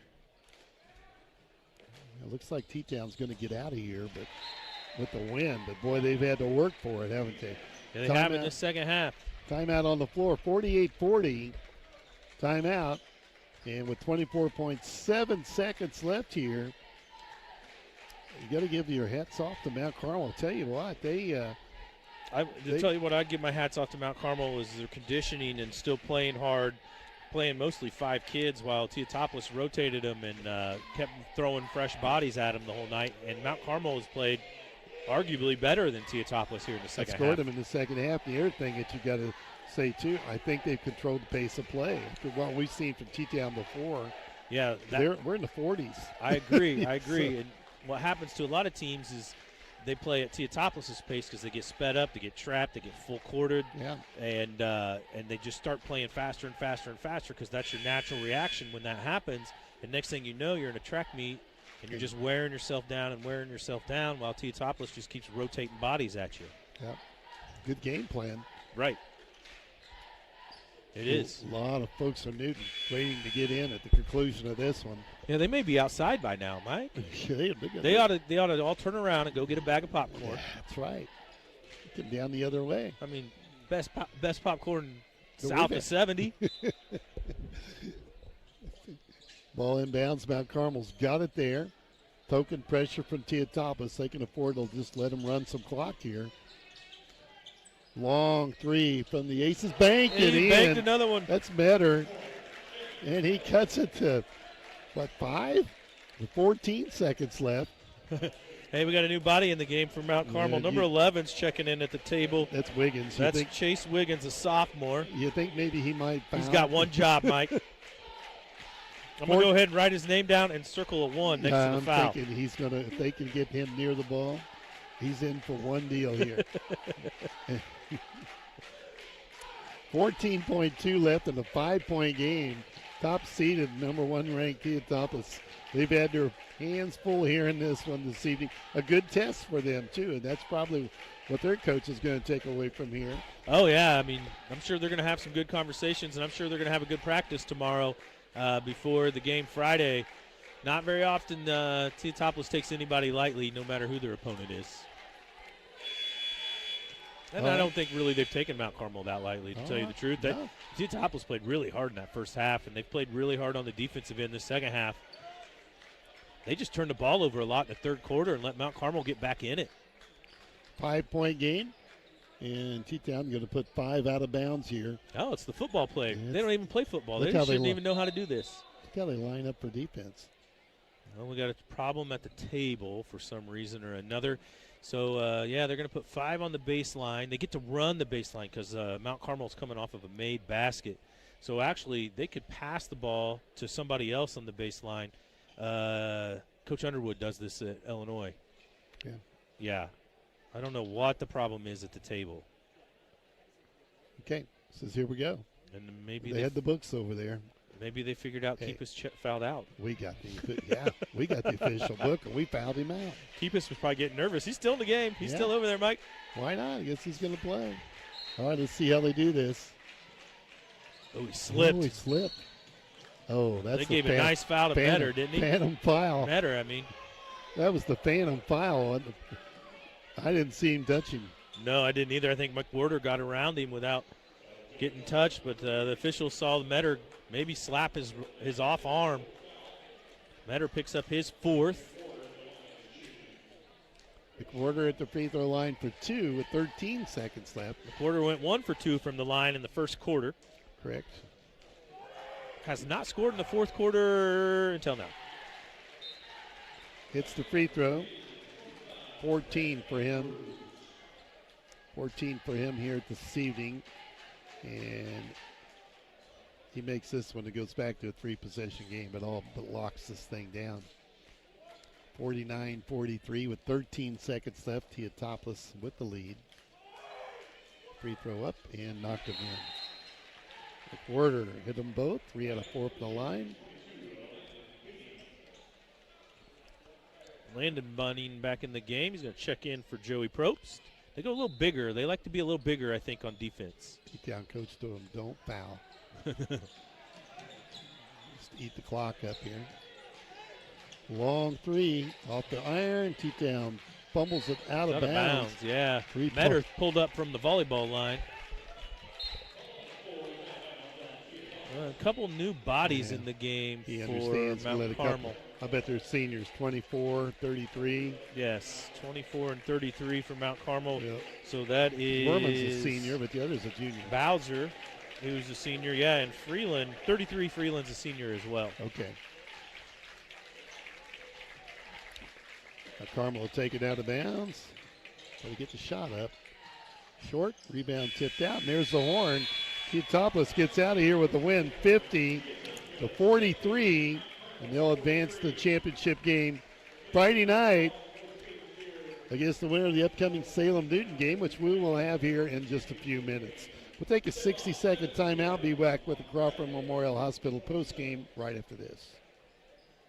Looking for a bank that understands your community and your needs? Casey State Bank has been family-owned and operated since 1968, providing the personal touch you can rely on. Whether you're opening a checking account, saving for the future, or applying for a loan, they're there to guide you every step of the way. With convenient services like mobile banking and secure online access, managing your finances has never been easier. Visit Casey State Bank today. Banking is local and personal. Casey State Bank, your community, your bank. Member FDIC.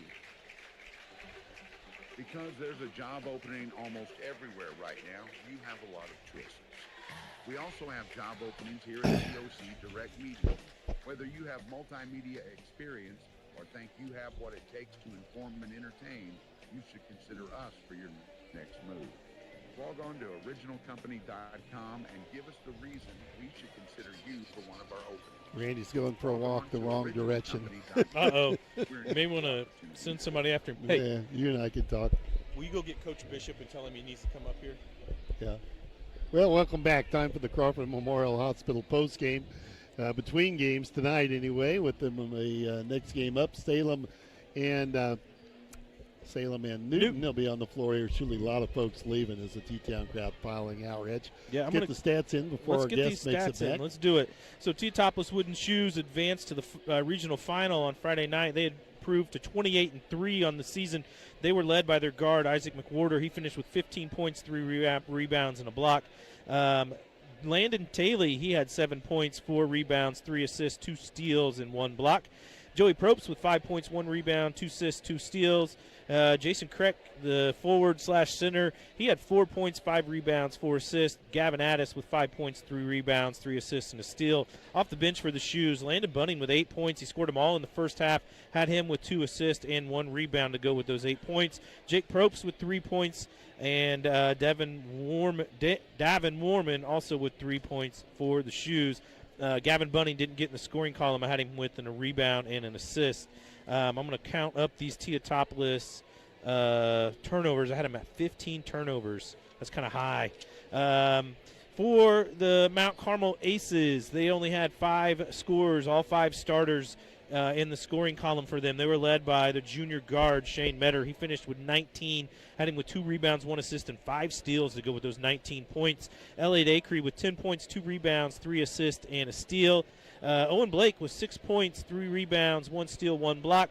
Wade Keepus with 4 points, 1 rebound, 4 assists. And Rhett Andrews with 4 points, 2 rebounds, 1 assist, and 2 steals.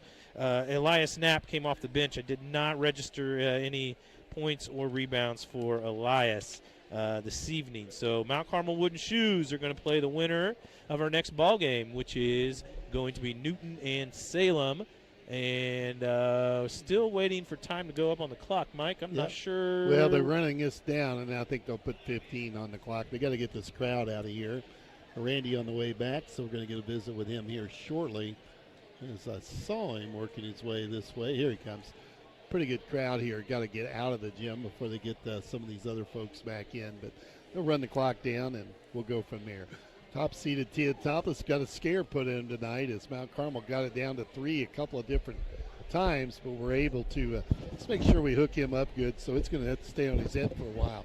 There you go, Coach. All right, ready. Got that thing on. It's a different size head when you slip his on. Well, welcome alongside here. Randy Bishop, the head coach of Robinson. Boy, it was an entertaining game. Mount Carmel put the fear into them there. They fought back. They did a nice job, played really hard tonight, and they had them on their heels a little bit. So I think that I told Reggie a couple of times, Mount Carmel forced T-Town to play at their pace. They did. They never got into that running game, and that made a difference in what we saw It's here. kind of what we talked about the game. If they could control the tempo, they could stay close, and pretty well did that. Pretty good game plan, really. Metter shot the ball well for Mount Carmel. He finishes with 19, and he was, that's the thing. If you get, and we said it early, if you get them on an off night, T-Town, when they don't shoot exceptionally well, and you have a better game, you could be right there with these guys. So it was entertaining. Well, Coach, I want to talk a little bit about your team. Just finished up Monday. I know we couldn't visit, and I said, hey, let's make sure we talk between games. And a good year for you. It wasn't the outcome we wanted there at the end, but improvement all the way through. Yeah, I was really happy from the LIC on. We played really well, and I thought the kids competed. And, it's tough down there tonight. It was a physical type game, and, I thought if the officials were going to let it play rough, we might be a little bit of trouble, and that's kind of what happened. It was a tough physical game. And, I didn't make excuses, but Sparks sprained his ankle the night before, and then we found out Cruz had COVID. But they both played, and it sucked it up, so I was glad. But just didn't end up being what we wanted. We wanted to get back to our gym, but it just didn't work out. You played your best basketball in the second half, though. You got kids kind of figured out what was supposed to happen on the floor, and a lot of kids stepped up. You broke in a new point guard, and that's not always easy. No, and he did a good job for us. Struggled early, but got good at the end, making passes to people. I thought Dunlap played well from the LIC on offensively. What really helped us, Mike, and I think we talked about, we had younger kids improve a lot and punched in holes for us. Felix Reynolds did a nice job. Hires, Bonnell, give us a little bit where we could play a little bit of man when we needed to. And the other night, they brought us back pretty well until the intentional foul, and then it kind of broke our back a little bit. Yeah, that was kind of a bummer deal there. I didn't see that call happening that often in that part of the floor. You don't see that often called there. I told the official, if you're impeding a basket towards the basket, but we're going an effort to get the ball, and then they call that. I was pretty upset about that, but you got to fight through the adversity. Right. That crew doesn't do a lot of regionals, and I knew it'd be pretty physical, and it kind of went how I thought it would be with them. Yeah, we'd seen that particular group before, and I knew too it was going to be a tough night. But all in all, though, you saw a lot of improvement. I thought Mason Arnone played a whole lot better the second half. He was a little timid early, and I thought he got his game face. He was taking the ball to the hole there the last few weeks. And didn't have a lot of overly basketball skill, but did what we needed to as a role. And we told him the other night, you've got to shoot because they're going to put 3 guys on Dunlap, but then he gets hurt and he can't finish again. But he hit big shots. He had a big shot against Paris. He had a big shot against Newton. And he was one of my better rebounders and played hard. It made the zone pretty tough in the top to shoot over him. So I thought he'd give me everything he had and ended up. Oh, for sure. Yeah. I thought you got everything out of him that you could get, and he's a great kid. Yeah, he is. And able to add a lot to your team. And I like to say, last few weeks, he was stepping up. Yeah. He was not intimidated by anybody. And for that matter, none of your kids, I felt like, were ever feeling uncomfortable on the floor. Yeah. And that's good to see too. So. Yeah. Well, and they were great kids to coach. We had some seniors. If we would have played man-to-man, they would have played a little bit more, but we chose to go that route because the Sparks is not very quick and that kind of thing, and Cruz and them. And they hung in there, didn't have a bad attitude. We spot played them when we could, and they give us some minutes. And that's sometimes what bench kids do. They come in and help you. And so they were a lot of fun. I never had any problem with them, and a joy to be around. Now that they're graduated, I'll see them, and we'll have fun times together, like, they'll like Braden. They'll like you again. Yeah, Braden, yeah. Braden is just a super kid.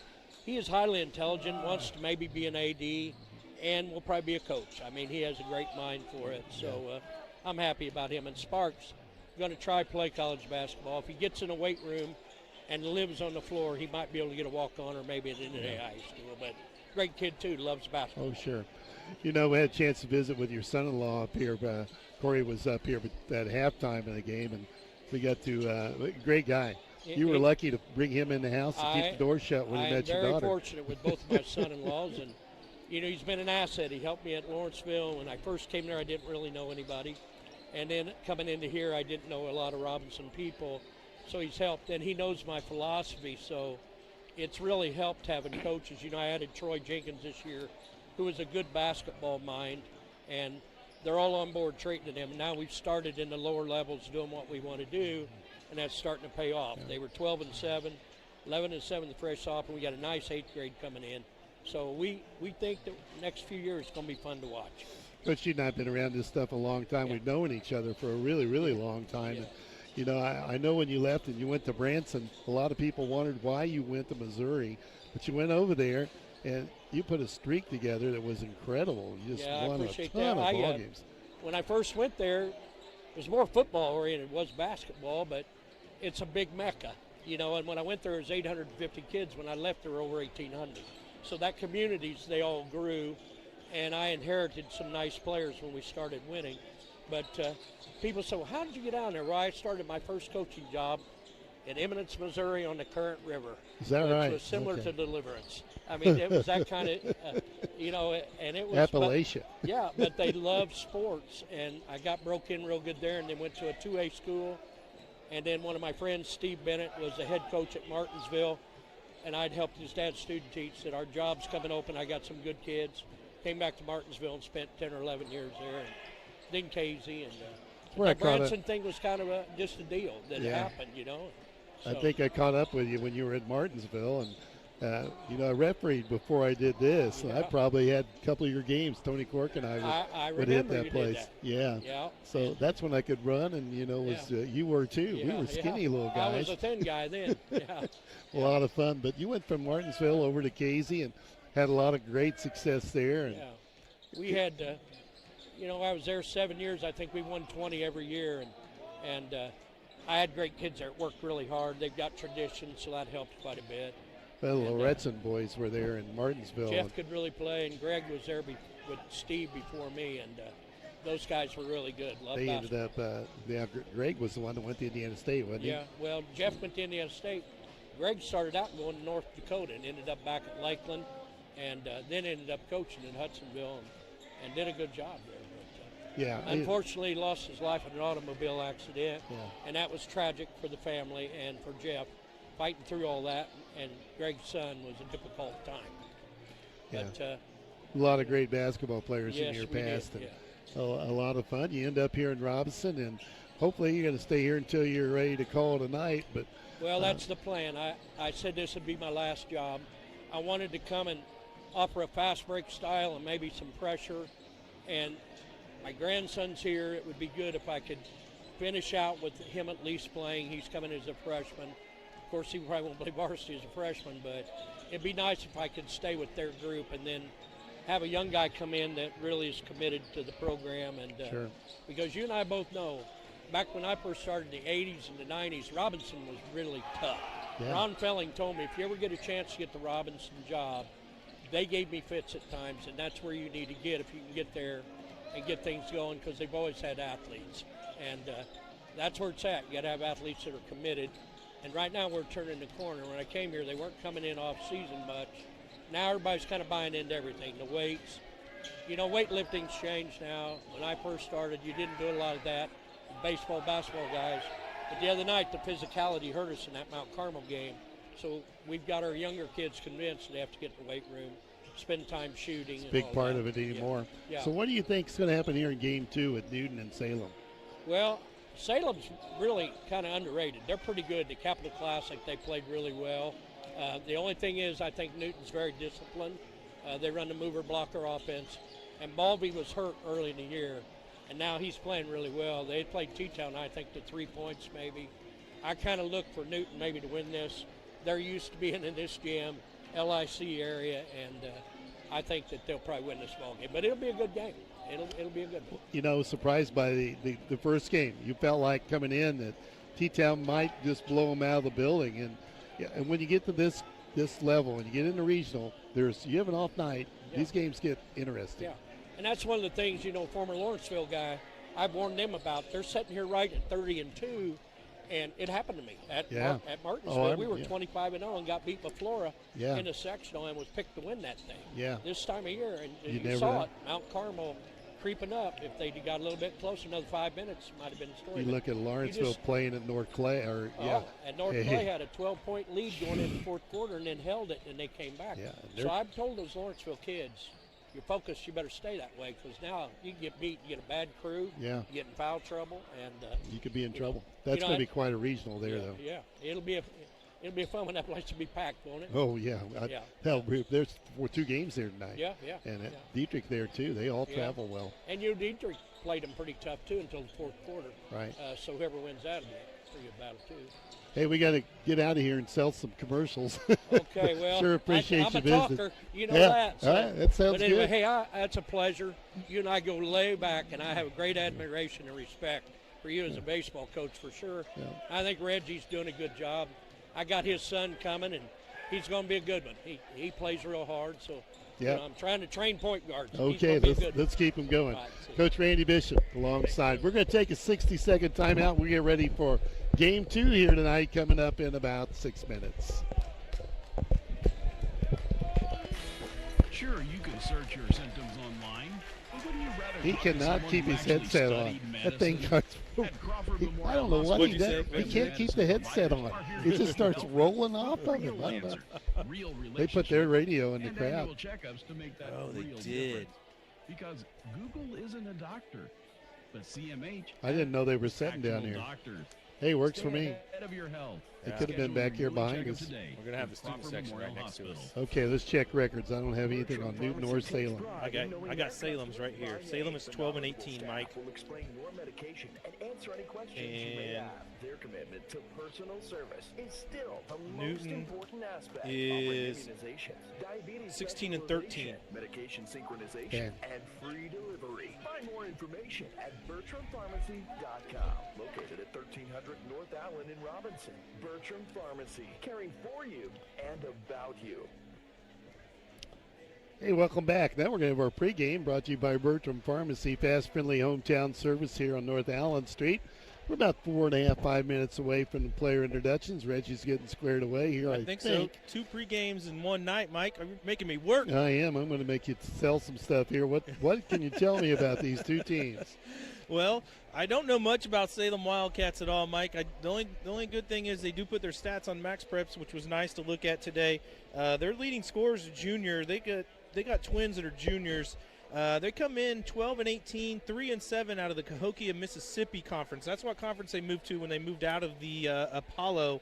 I believe, Mike, that they're going to start 3 juniors, 1 sophomore, and 1 senior. They're going to start a senior guard. I hope I'm pronouncing his first name right. I think it's Reagan Warren. He's a 6-foot senior. And then they're going to start another a junior guard, 6'1", Caden Bevolo. He wears number 3, Mike. And then a couple twins that are juniors. They're kind of guard/forwards. Peyton Gillian, who's 6'3", and his twin brother Avery Gillian, who's 6'3". Avery wears number 11. Peyton wears number 12. Avery's the leading scorer of the team. He averages 13 points a game, and Peyton averages 10 points a game. And the 5th starter for the I would say a center, I guess, for the Wildcats is 6'4" sophomore Logan Butts, and I'm familiar from him on the baseball field. They're going to bring a couple younger kids off the bench. I know both of these kids from the baseball field. Both of them can really play baseball. A 6-foot freshman, Owen Tennyson, he's played in 29 of their games. I expect we will probably see him. And a 5'10" sophomore, Luke Bolt.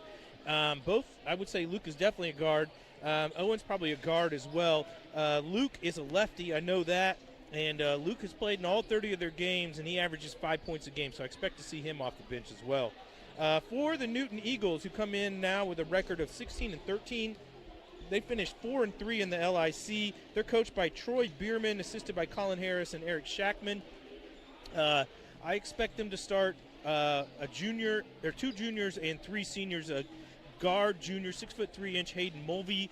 Another guard is 6' senior Cody Bergbauer, and then a couple forwards, or 3 forwards really, 6'3" junior Jacob Olden, 6'2" senior Drake Wolf, and 6'2" senior Lance Volk. And we'll definitely see off the bench for them, we'll definitely see some size as they bring in, I'm sorry, I forgot the kid's last name. Where are we at? Yeah, on Newton. Sorry, they'll definitely bring in Alex Gear, 6'3" senior off the bench. Yeah, that's right, 35. Yeah. We'll see him. Both teams back out on the floor loosening up. Been listening to the Bertram Pharmacy pregame show. And the winner coming Friday night to play Teotopolis 7 p.m. We'll be here for that game as well.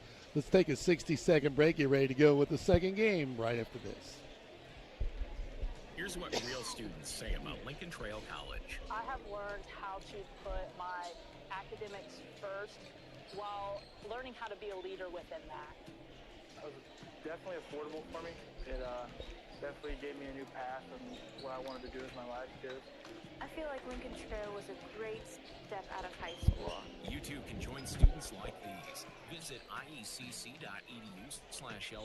to get started and let the trail be your path to success. Let our experts at Best One Tire and Service help protect what's inside your car no matter what's on the radar. We offer the best tire selection at the lowest price and superior parts for brakes, batteries, oil changes, and more. Right now, get a Valvoline full synthetic advanced protection oil change for just $39.99. Your engine will run like new with a Valvoline Restore and Protect Premium Synthetic Oil Change, only $59.99. Stop settling for less. Visit the best for all your tire and service needs. Best One Tire and Service. Selling tires, serving people. West Main Street in Robinson.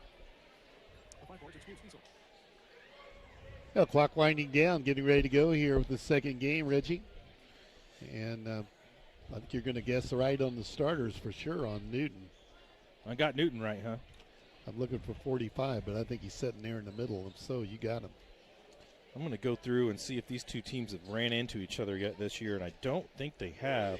Unless they played at Lawrenceville, and I don't think Newton was there in that holiday tournament. No, they were not. Newton goes to Cumberland that weekend. That holiday. Yeah, and they have not played each other yet. Salem will be the home team on the scoreboard here tonight. Newton on the road. Yeah, Salem is the 4 seed. Newton is the 5 seed. For Salem's going to be the home team, as Mike mentioned.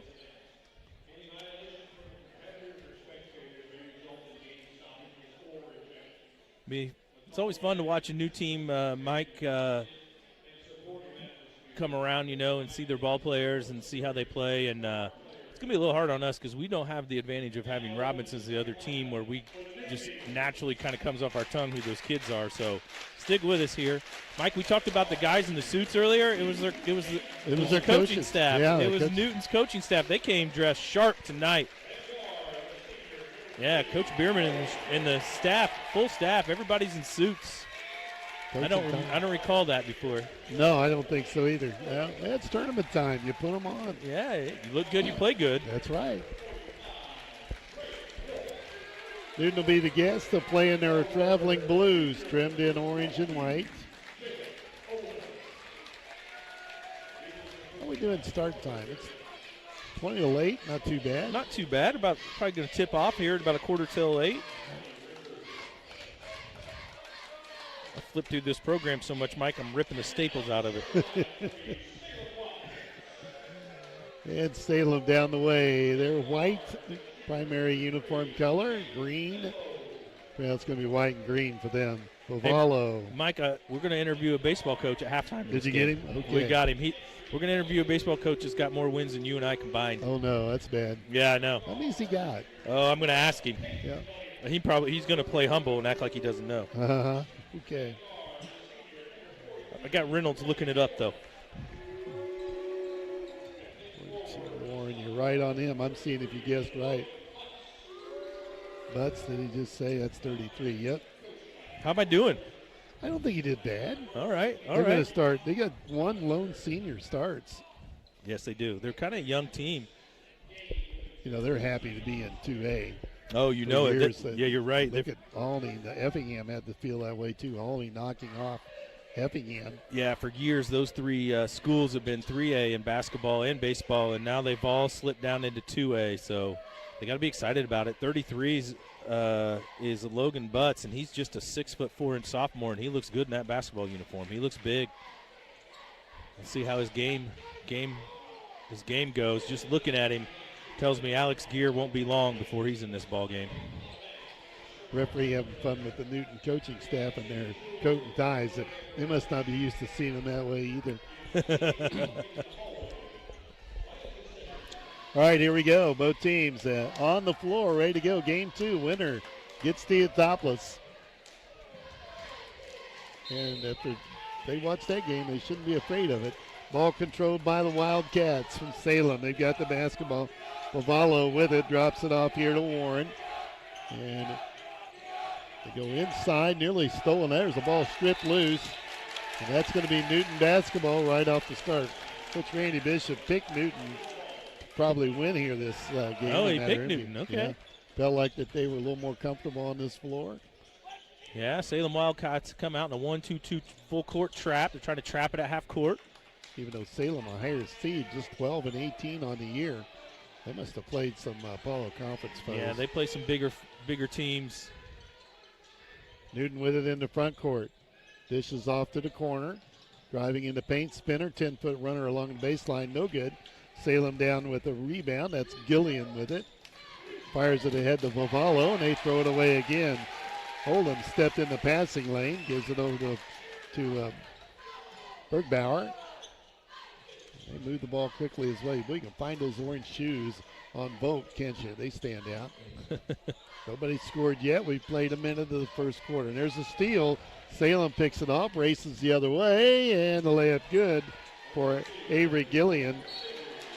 And the ball tipped out of bounds. Thrown out of bounds. Wildcats going to get that back. Turnover. The Wildcats will have it. It's 2 turnovers for each team already. Salem has it. Steps into a double team, bounces around, misses a shot. Tipped out long. Newton's got it. Bergbauer with it. Top of the key. Slows things down. Dishes right side. Feeds the corner. Now they'll play fast if they can. They throw it away again. Another turnover as Pavallo has it for them. Fires it ahead quickly to Warren. Drops it off inside. Bustles up. The ball blocked. And then stolen back. And then stolen again. Bergbauer with it. Center of the floor. Slows things down. Now pulls it out. And Newton will reset. Over to Wolf.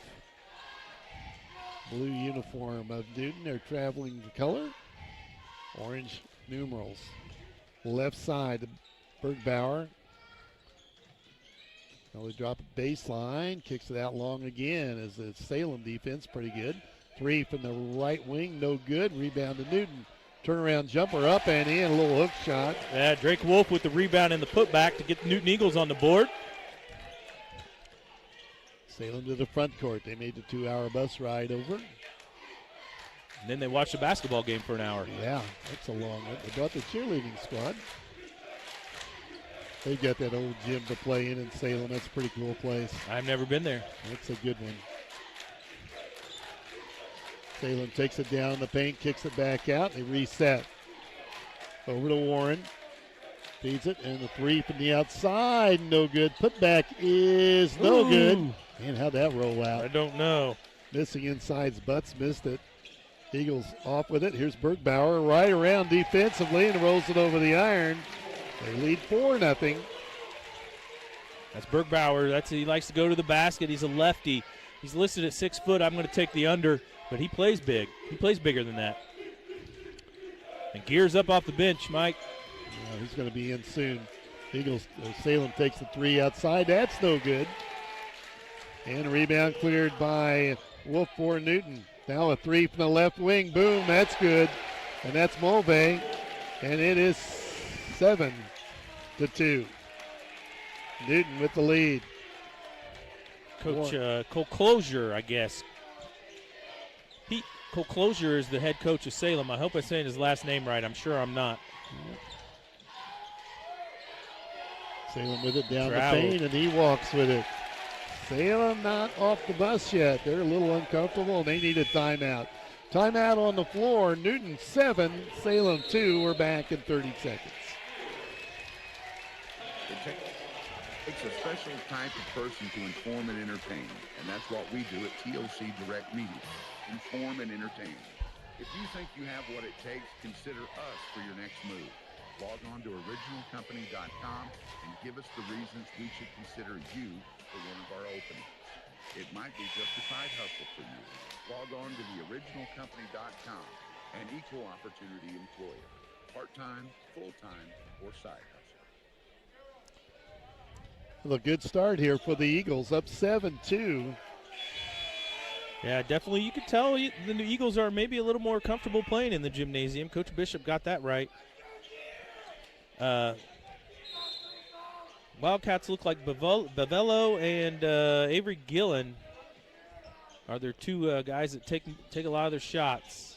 Bergbauer with it across and kicked out of bounds by Bavello. Newton will take it out right at the scorer's table. 4:04 to play first quarter. Into Bergbauer in the backcourt. Newton with it. Moves it right side to Wolf. Throws it away and tipped and controlled by Salem. Tried to get it underneath. Wanted to go to gear and they just couldn't make connections. It's travel. Another travel, yep. Yeah, Avery Gillen likes to go to the basket, that's for sure, but he's gotten himself in trouble running into traffic twice now. Bauer will bring it up. He's handled point guard duties since the get-go here in this one. 3:40 to play first quarter. Winner coming back Friday night to play Teotopoulos. Baseline jumper, and they hit that. And that's Volk as the fourth starter in the scorebook already, and it's 9-2 Newton. Salem trying to answer at the other end. They drop down an 18-footer by Butts, the 6'4 sophomore. It's 9-4. Salem down 5 on defense. Here's Newton with the basketball. Eagles move it left side. Bergbauer underneath. Layup's good. That was too easy. Yes. They didn't rotate very well in their defense, and Bergbauer got dished it off to Gear for 2. 5 different scores for the Eagles. Oh, that'll be a jump ball there. Tied up, all on the floor, knocked around, and a foul on Salem. That should be on number 11. Gillian, at 6'3", junior, with his first foul. 2:49 to go. Luke Bolt checks into the game for Peyton Gillian. 5'10" sophomore. Luke Bolt, a lot of people are familiar with Luke in our area. His dad coached baseball at Lawrenceville and was an administrator at Lawrenceville for a while, so he's been in this gym before. Here's Bergbauer. Puts the ball back on the left wing. They lead 11-4. Great start for Newton with 2.5 to play. That's got to be nothing. And a 3 from the outside. He hit another one. Volpe hot from the outside. A 6'3" junior with 2 threes. It's a 10-point lead for Newton, 14-4. Bergbauer with 3 assists here early in the ballgame. Newton played Monday night, beat OPH. And Salem having trouble hanging on to it. Here's Warren, jumper, that's short. Bergbauer with that, picks it up off the floor, races the other way. And the Eagles throw it away. Tried to dish it underneath. Back comes Salem. That's going to be a flop. Yeah, they got him on it, too. We could see him dropping. He was heading to the floor, wasn't he? Yeah. They didn't give a flop warning, though, on that. That's kind of what I thought they were going to whistle him for. But instead, they just give the body foul to Lance Volk, which is his first foul. Lovato at the free throw line. And he'll hit number 1. First foul of the game for the Eagles. And first made free throw for either team. And he misses the second, though they got the rebound up and in, and that's Butts that puts in his second field goal. 14-7. Eagles with a 7-point lead and the basketball. Minute 40 to play, quarter number 1. Butts is definitely controlling the boards pretty good. That's 2 offensive boards on for him already. Mulvey from 3. That was short. Rebound, though, came right down to Newton, and they'll roll it in. Volk with his second putback. 16-7 Newton. The Eagles playing well here. Warren with it for Salem. Looks inside. Brings it back out top of the key to Bavalo. Gillian gets a touch. They're moving the ball now. Gillian with it. In the paint. They have to go outside. Free ball now on the way from Salem. They hit that. Bavalo with the 3. 6'1" junior with 4 points, 16-10. Good ball movement from the Wildcats there, that possession. They're going to show a little 1-3-1 themselves, I believe. Inside a minute to go. Changing defensive looks. Short again. Another rebound. Newton pulls it back out. Reset. They won't fire that one. He might take that shot. He'll try another one, trying to get it there. That's no good. Rebound, though, on the weak side, put up and in. Bergbauer with the rebound and the putback. They played 1-3-1, and Newton couldn't hit the 3 from the corner, but Wildcats couldn't rebound. 18-10, 20 seconds to go. Newton up. Warren with the basketball for Salem. Drops it over to Butts. They're going to run it down. They'll take the final shot. Quickly played first quarter. They get the shot up. They do on the outside. No good. Newton with the rebound. We played one. The Eagles up 18-10. Back in 30 seconds. Here's what real students say about Lincoln Trail College. Here, you walk past the teacher, they say hi, they greet you with your name, and they just care about you as a person, not just another number. That one-on-one attention with professors means a lot. Lincoln Trail will always have a place in my heart, and it'll always be my home. And I can tell you this, if you give Lincoln See Trail if Reynolds can get the Lawrenceville score. Okay. You too can join That would be students like 103.1. IHCC.edu/LTC to get started and let the trail be your path to success. Time for the first quarter update, brought to you by Damian Tingley, Country Financial Rep here in Crawford County. All right, so Salem Wildcats find themselves down by 8 with the first after 8 minutes of play. They were led by Caden Bavalo with 4 points. Logan Butts, the man in the middle, with 4 points as well, and Avery Gillian with 2. I've got Butts with a couple of rebounds. Newton really out-rebounding the Wildcats. Newton's led by Hayden Mulvey. He hit 2 threes. He's got 6 points and 1 rebound. Cody Bergbauer, he's done it all. The kid's got 4 points, 4 rebounds, 3 assists, and 1 steal. We won't look at his turnovers. Drake Wolf with 2 points, 3 rebounds, and an assist, and Lance Volk 4 points, 1 rebound, and Alex Gear off the bench with 2 points. First quarter update brought to you by Damian Tingley, Country Financial Rep. And Newton with the basketball to start quarter number 2 with an 8-point lead. They had it out to 10. Subs at the bench for the Eagles. Yeah, one of them's at sophomore guard. They like to play a lot. No. Ball tipped out of bounds by Salem. Newton will keep it. We'll see those subs here. Number 5 for the Eagles is Chance Mulvey, a sophomore guard. And number 22 off the bench. Oldham back in the game. Oldham back at the bench, yeah. Gear comes out. Eagles get it in to Mulvey. Brings it back out top. Over to Bergbauer. Berg pushed pretty hard. Comes back out top. They move it left side. Back to Mulvey. Into the corner. Thought about the 3. You got Hayden. 2 Mulveys on the floor, Mike. Yeah, that's Hayden with the basketball in the corner and drops it off to Bergbauer. Oh, good pass. Got a guy under there, and he drew the foul. They get it to Wolf. Drake Wolf fouled, and he'll go to the free throw line for 2. They called the foul on Owen Tennyson, I believe, the freshman. You're right. He's just a freshman, 6 foot. Wolf at the line. Short on the free throw. Got to hit those if you want to keep these guys out of it.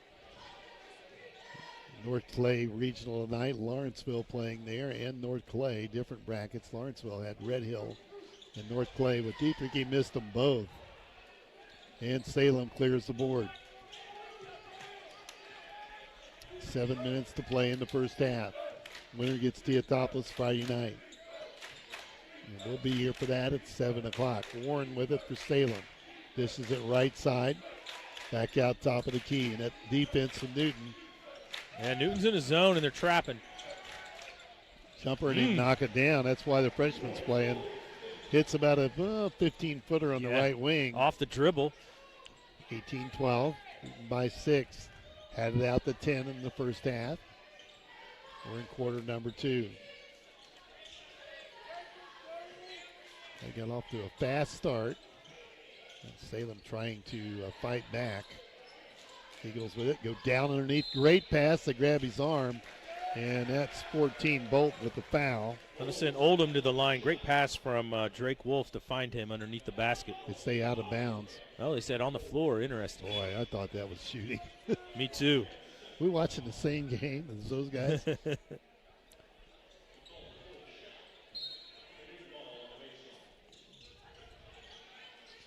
Newton gets it in. Bergbauer back off top now to Wolf. They play pitch and catch outside the three-point line. They drop, and he goes down low.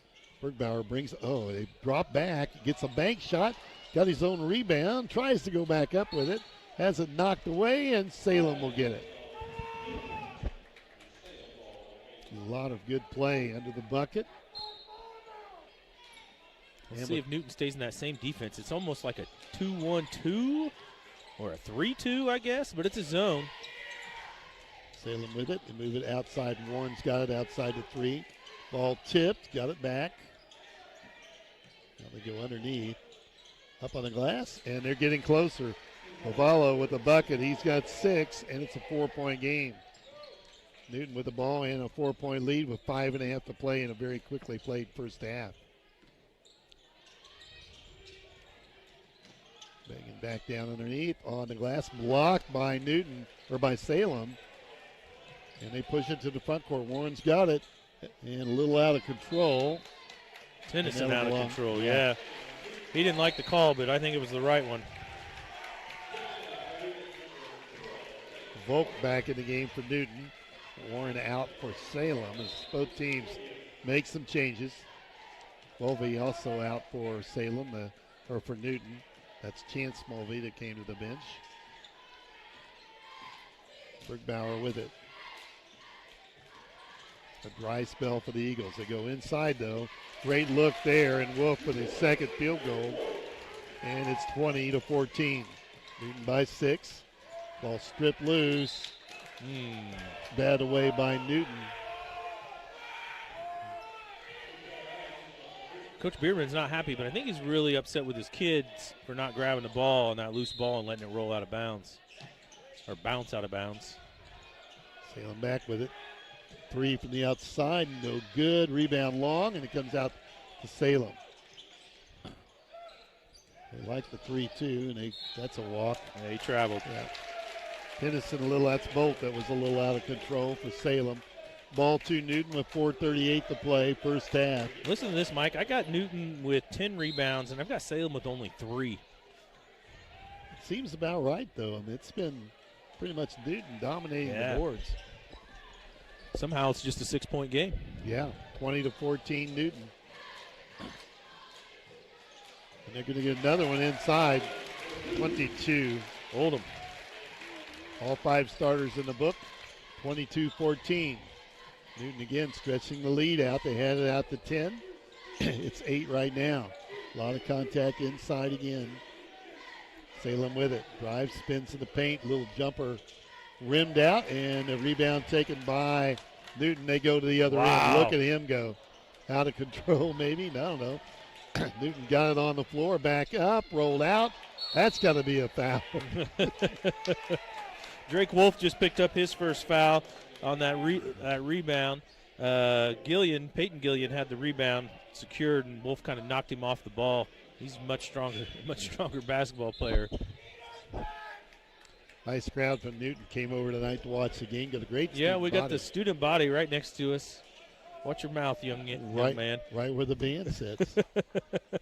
They took the band spot. Yeah. Those loud people are just attracted to us, Mike. They do. Get close. 3:45 to play in the first half. Salem with the ball. They trail by 8.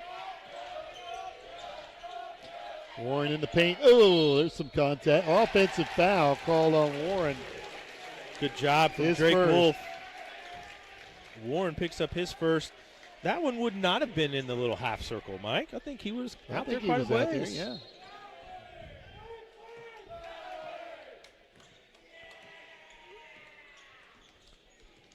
Bergbauer getting it across the timeline. Dish off right side, fumble out of bounds. Knocked out of bounds by Gillian. Yep, last touch by Salem with 3:26 to play first half. I got a lot of reading. Ryan sent me a lot of information. I hope he's got a score for you. I haven't put him on that yet. Mulvey got fouled on the shot. Let's see who they give it to. He's supposed to be our sports sticker, isn't he? Mulvey to the free throw line for 2. Checking the foul. They give it to Warren. I got him for 2. Yep. Board says 2. 3:25 to play first half. The free throw falls in for Hayden Mulvey. Warren's going to take a seat. They're going to bring Logan Butts back in the game, and they missed Logan Butts not in the game. I'm surprised he sat as long as he did. He's a presence underneath the basket. Got them both. Stretches the lead back to 10 again. 24-14, 3:20 to go first half. Well, the Weber Insurance and Realty halftime. Reggie will have a guest. I'll get a break. You get a break. Ball outside, shot on the way, no good, and the long rebound put back in as Butts there to clean up the debris. He's got 6, 24-16. Clean up the air ball. Yeah, he's kind of grabbed it on almost like that. With it, baseline, dishes off. Well, the left side, they move he's driving on the bucket. Oh, they leave him alone. He rolled it in. Wolf on the left side. He just kind of backed away, and he went right to the glass. I tell you what, Wolf's having a lot of success going to the basket here this first half. Salem back with it. They drop it inside. Oh, big. Oh, nice first footwork. trip. Butts with a nice move, the 6'4" sophomore. Give him some time, Mike. Woo. He's got 8. 26-18, Newton. Bergbauer gets it ahead quickly to Volk. Off to Mulvey, takes a tough 3 and drilled it. Mulvey's third 3 of the half. They're up 29-18. Newton with 2 minutes to play in the first half. Salem trying to answer. They got the basketball in the front court. Top in the left wing, no good. Long rebound. Eagles have it. Bergbauer pushes it to the front court, and they go away. Left hand. Oh, Bergbauer. He got the rebound and took it all the way to the rack. No one stopped the ball. Or they tried to stop the ball. They weren't successful at it. 31-18. Minute and a half to play in the first half.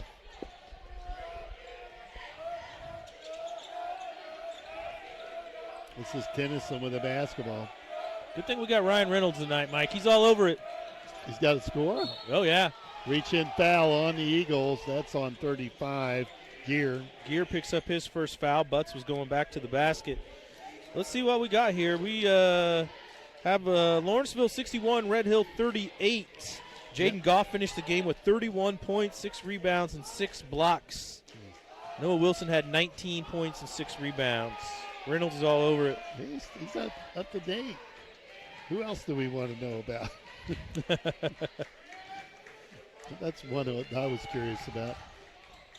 And the second free throw good for Butts. He makes 1 of 2, and it's 31-19. Had a 13-point lead there for a second for Newton. It's down to 12. And it's back up. Missed it inside. Going to be more than that. 35. That's Gear again. Gear with the rebound, the putback. Should be 33-19. They haven't put the score up yet. Ball out of bounds. Stays at the Salem end. Now we got to check the score. I didn't see it go up. I haven't. There they go. Our book's faster than theirs. You've been doing it longer than they have. I guess. Just a couple days. Here we go. Wildcats to take it out on the baseline. Drop it corner. Swing at top of the key. Stolen by Newton.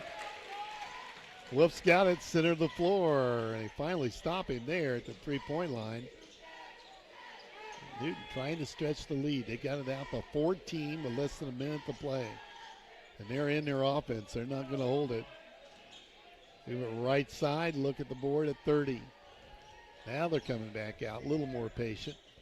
They drop it to the corner. Bergbauer with it.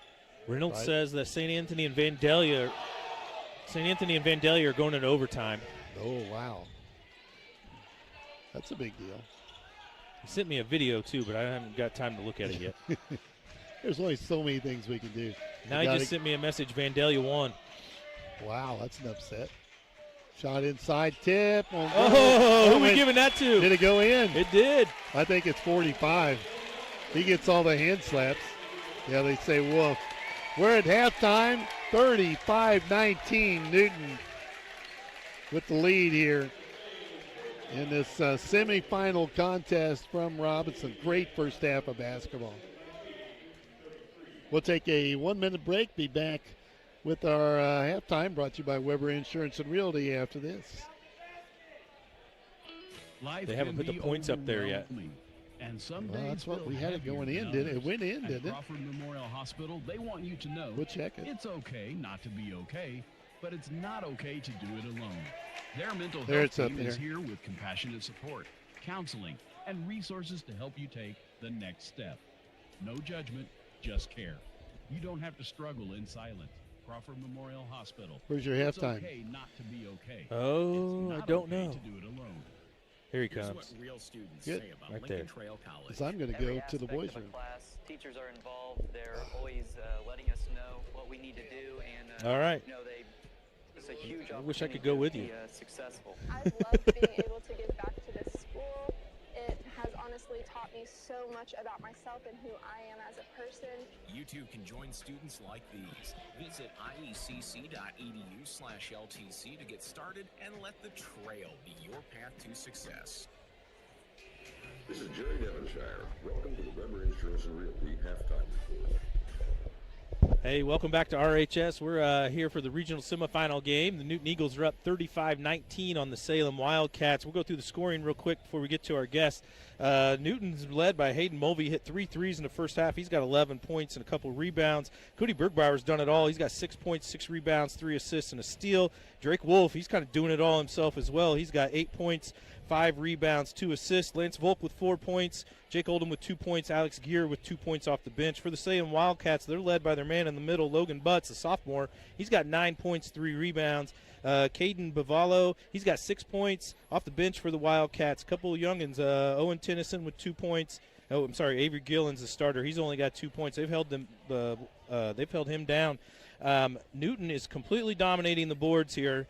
Newton has 15 rebounds to Salem's 5 rebounds in the first half. We're here with a ball coach. We're going to be joined by Coach Justin Fleener here for a halftime. Coach Fleener, this isn't enough time for you and I because you usually talk longer than this. We got about 7 minutes before I have to send it back to the station. We're going to talk to Coach Justin Fleener. Coach Fleener has been at Teotopolis for, well, a long time. We'll just put it at that. 26 years. 26 years. Coach Fleener, I believe, graduated from North Clay High School. Yep. And not sure where he went to college. Greenville College. It was Greenville College then, and now they call it Greenville University. Okay. And started coaching baseball maybe back at North Clay and then up to Teotopolis. Is that how that worked out? I was an assistant in baseball and basketball at North Clay in 98, 99, and 2000, and then made the move up to Teotopolis. Yep, and still raised his family in North Clay. Yes. I know that your son graduated from North Clay High School. All my kids graduated from North Clay. All right, let's get through this, Coach. How many regional championships? I can't count them since 2000, but a lot.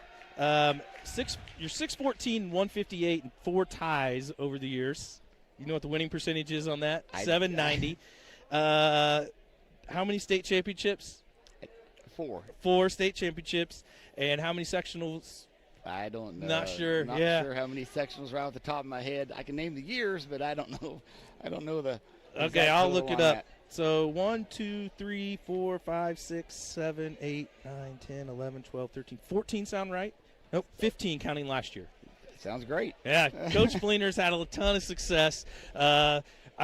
We've lost a lot of baseball games at Teotopos over the years, and sometimes I just get back on that bus and be like, man, I really just want to dislike that guy, and it's just hard to do. Coach Fleener, you're one of the great ones. You're a great winner, and I've watched you lose one ball game to us, and you were a great loser that day as well. And congratulations on everything you've done. I have been, and I've said it many times before, of the radio stations at Effingham, and I've been blessed where I'm at. And there's been a lot of great kids come through there. I've had a lot of great assistant coaches helping out, and it's just I've really enjoyed my time there. And then the kids work hard. We've been very fortunate to have what we've had there. Yeah, you get a lot of talent, of course, but you get kids that are bought in. Yeah, I do. The kids, that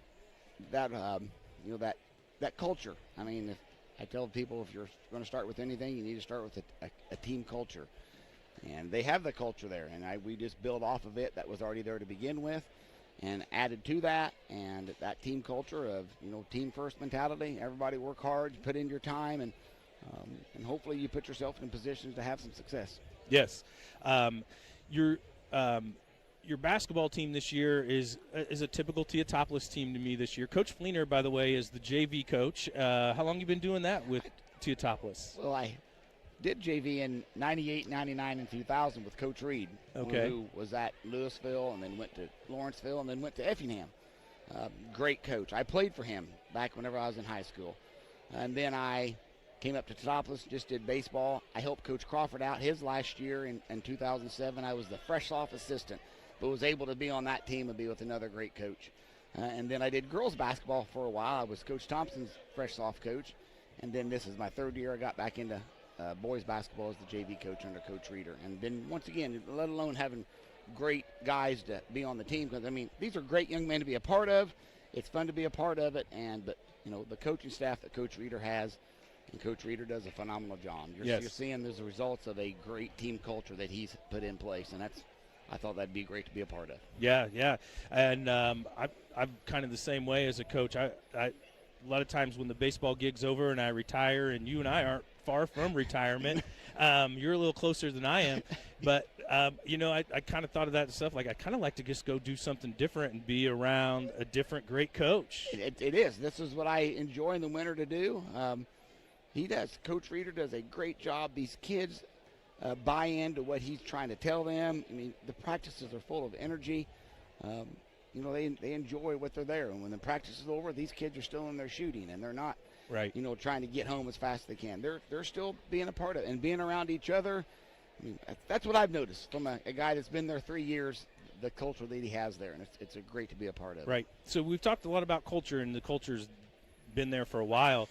Let's talk about the competition practices. When you're as deep as you guys are in your roster, and baseball, basketball, both of them, practices, you can get after each other. I'm going to relate to basketball because that's what's helped our JV teams the 3 years I've been up there, and what I watched before is, our JV team is practicing against that team you see right out there. So they are getting to play conference-level competition every night in practice, which prepares them for their JV games that year, and it prepares them for the next year whenever it's their turn to step up and be able to be the team, the older guys. Team. Yeah, and they learn how to treat each other, and they learn how to treat the younger kids because they were there. They've been through it, and they hold them responsible. They hold them accountable for what they're supposed to be doing. And I've seen older guys, get after little guys or younger guys. I want to say little younger guys, rookies. That's not the way we do things here, and they fall in order. Right. When you have senior leadership, I've said it. You have senior leadership that are doing things that keeps the culture and the coach wants good things. You're going to have a successful program, no matter wins and losses. But that culture where kids like to be around it is a great thing to have. Yeah, we coaches, we heard about sometimes like seniors could run the practice for you. Yes. Yeah, and you guys probably get that. I bet McWhorter could run a practice. We would like to hope. I think he does. Coach Reeder does say, one of the practices, seniors, you're running it. Yeah. Seniors, you're running the practice, and we sit back and watch them. We're just there. So. Right.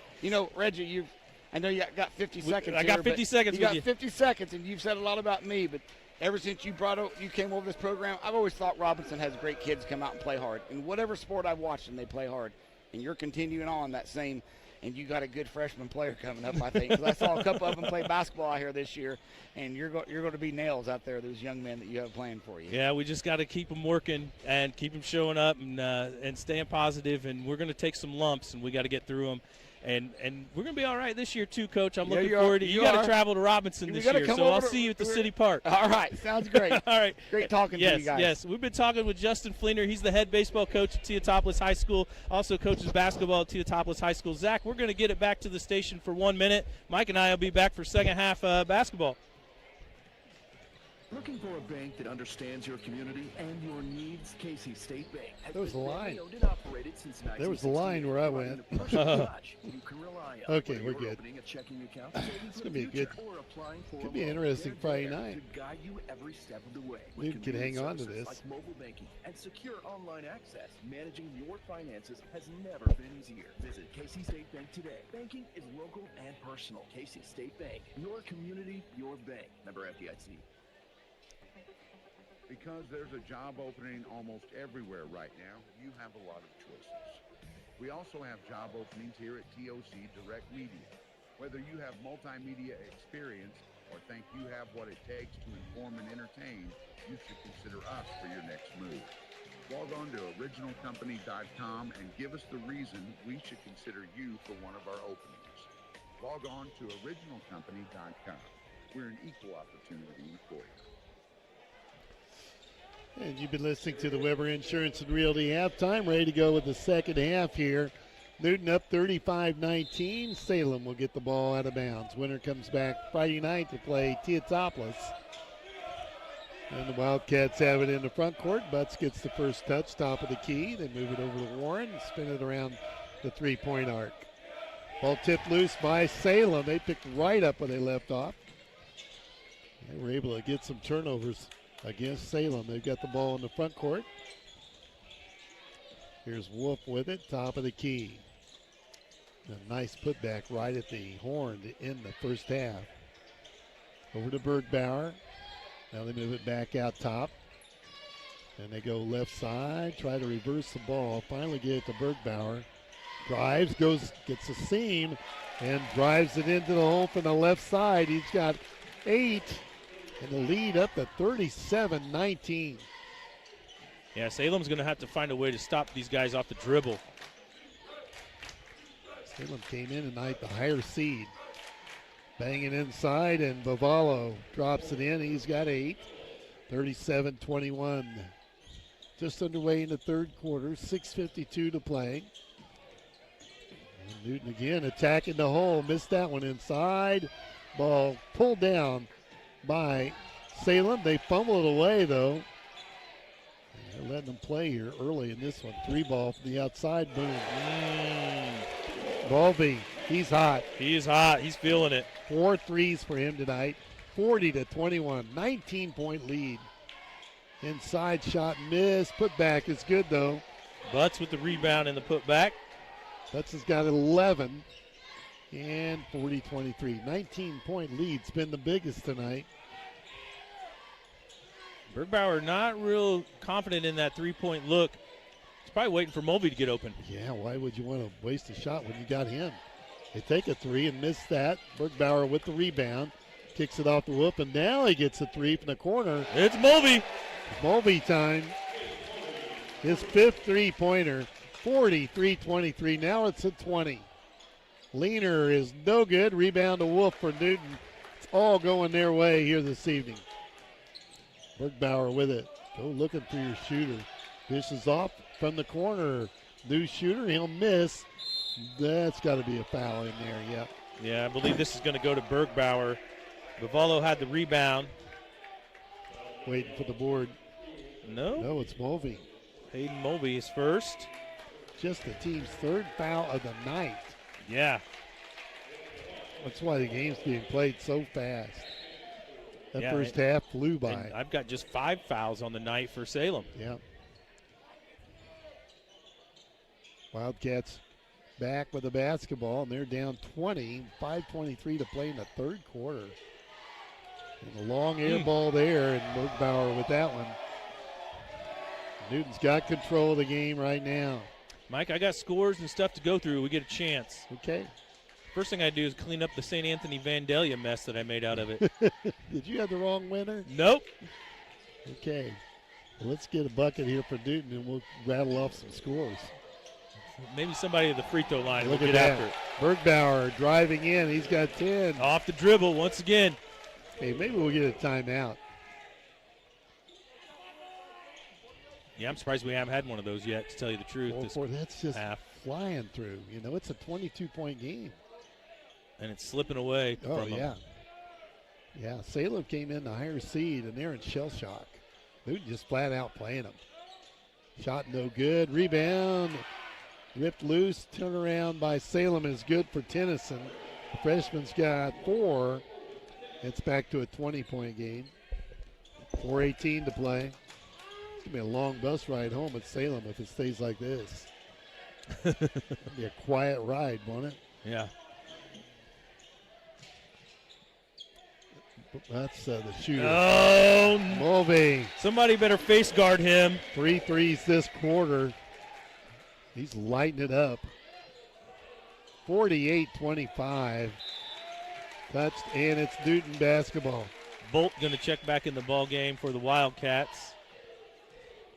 Nope. No, he's pointing the wrong way. He's pointing the wrong way, Yeah. is right. There we go. No, he's not pointing the wrong way. He gave it to Newton.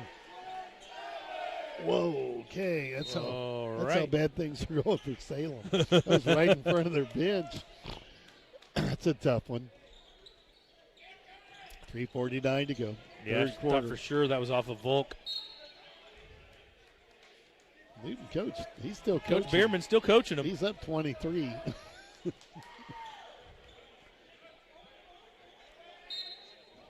Mulvey's hit those threes. I bet he's hit at least half of them from the corner. Taking it inside. There's Bergbauer. Dishes off. They're attacking now. Bergbauer picks it up. Back to Bergbauer outside the three-point line. Warren really putting the pressure on him for Salem. That's tipped. That's tipped. And still Newton basketball. 3:22 to go. Third quarter. The scores will be off here, but we get them on the air. Nobody wants a timeout. Bergbauer with it. Won't take the shot. Where's our shooter at? Mulvey had it. I'd like to see him crank up another one. He's got it now. Sets him up. Dishes off to the corner, and they'll take a three from there. No good. Rebound. Out of bounds. Still Newton basketball. 2:57 to play in the third. 48-25 Newton. Yeah, Salem better make a run. It's going to have to be a flash flood for them to get back in the game. Ball tipped out again by Salem. Newton will keep it. Lawrenceville winner tonight. Defeated Red Hill big. They're ranked, third in 1A, I think. Tip, no good. Ball bat around. Salem finally gets. Oh, they threw it away. Salem's got nothing going right. There's a bump foul. Warren with the foul. I can make that call. That's 3 on Warren in my book. I got 1. Uh-oh. Nope, you're right. I got 3. I put him on the wrong line. There you go. And there's the timeout. There's our timeout. Timeout on the floor. 48-25 Newton. We're going to run through some scores of Reggie Scott. Let's do it. So first off, Reynolds didn't make the mistake. I made the mistake when I read his text message. He said that game went into overtime. It did not. Vandalia won on a last-second field goal that should have not counted, so it should have went to overtime. But then Vandalia pulls out the win on their home floor. So that was my fault. Vandalia upsets St. Anthony. I got some scores as well. Brandon Holt has kept me up to date a little bit. On the North Clay game, Dietrich was up by 1 point over North Clay with 2 minutes to go in the third quarter. So we got a ball game there. And Coach Thompson sent me a score. He said Fairfield was up by 6 points on Olney at halftime. Okay. Well, we knew that North Clay regional was going to be a beast. North Clay playing Dietrich, and the winner there gets Lawrenceville. Yeah, both of those teams really good. I kind of gave North Clay the advantage because they were playing on their home court. Yeah, it's in the third quarter. Not over. We still got time. All right, Newton with the ball out of bounds.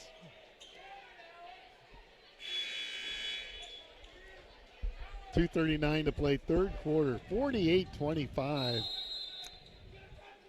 Oh, my. Blocked by Salem, still Newton ball. Boy, great out of bounds play, though. And it wasn't much. It wasn't much design to it.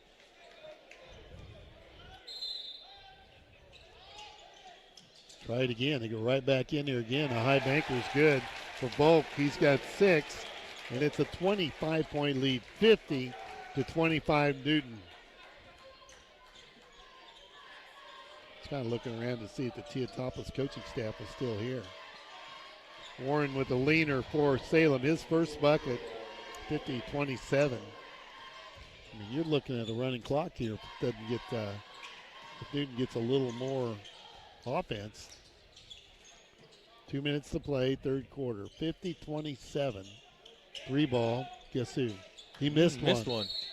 And then on the back, foul on Gear, I believe. Yep, his second.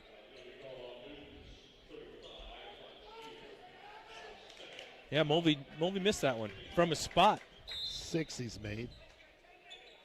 Yeah, it was online, Reg. Yep. Wasn't like he missed it bad. Brandon just got me another score. He says North Clay's up by 4 with 4.5 minutes to play. Salem's got the rebound, dumps it, and it's heading out of bounds. Salem's got it. Nope, Newton's got it. Mulvey with it. They're after him hard now. Odeberg Bauer. Drops it to Wolf, and he might have walked with it. Wolf, they're pressing.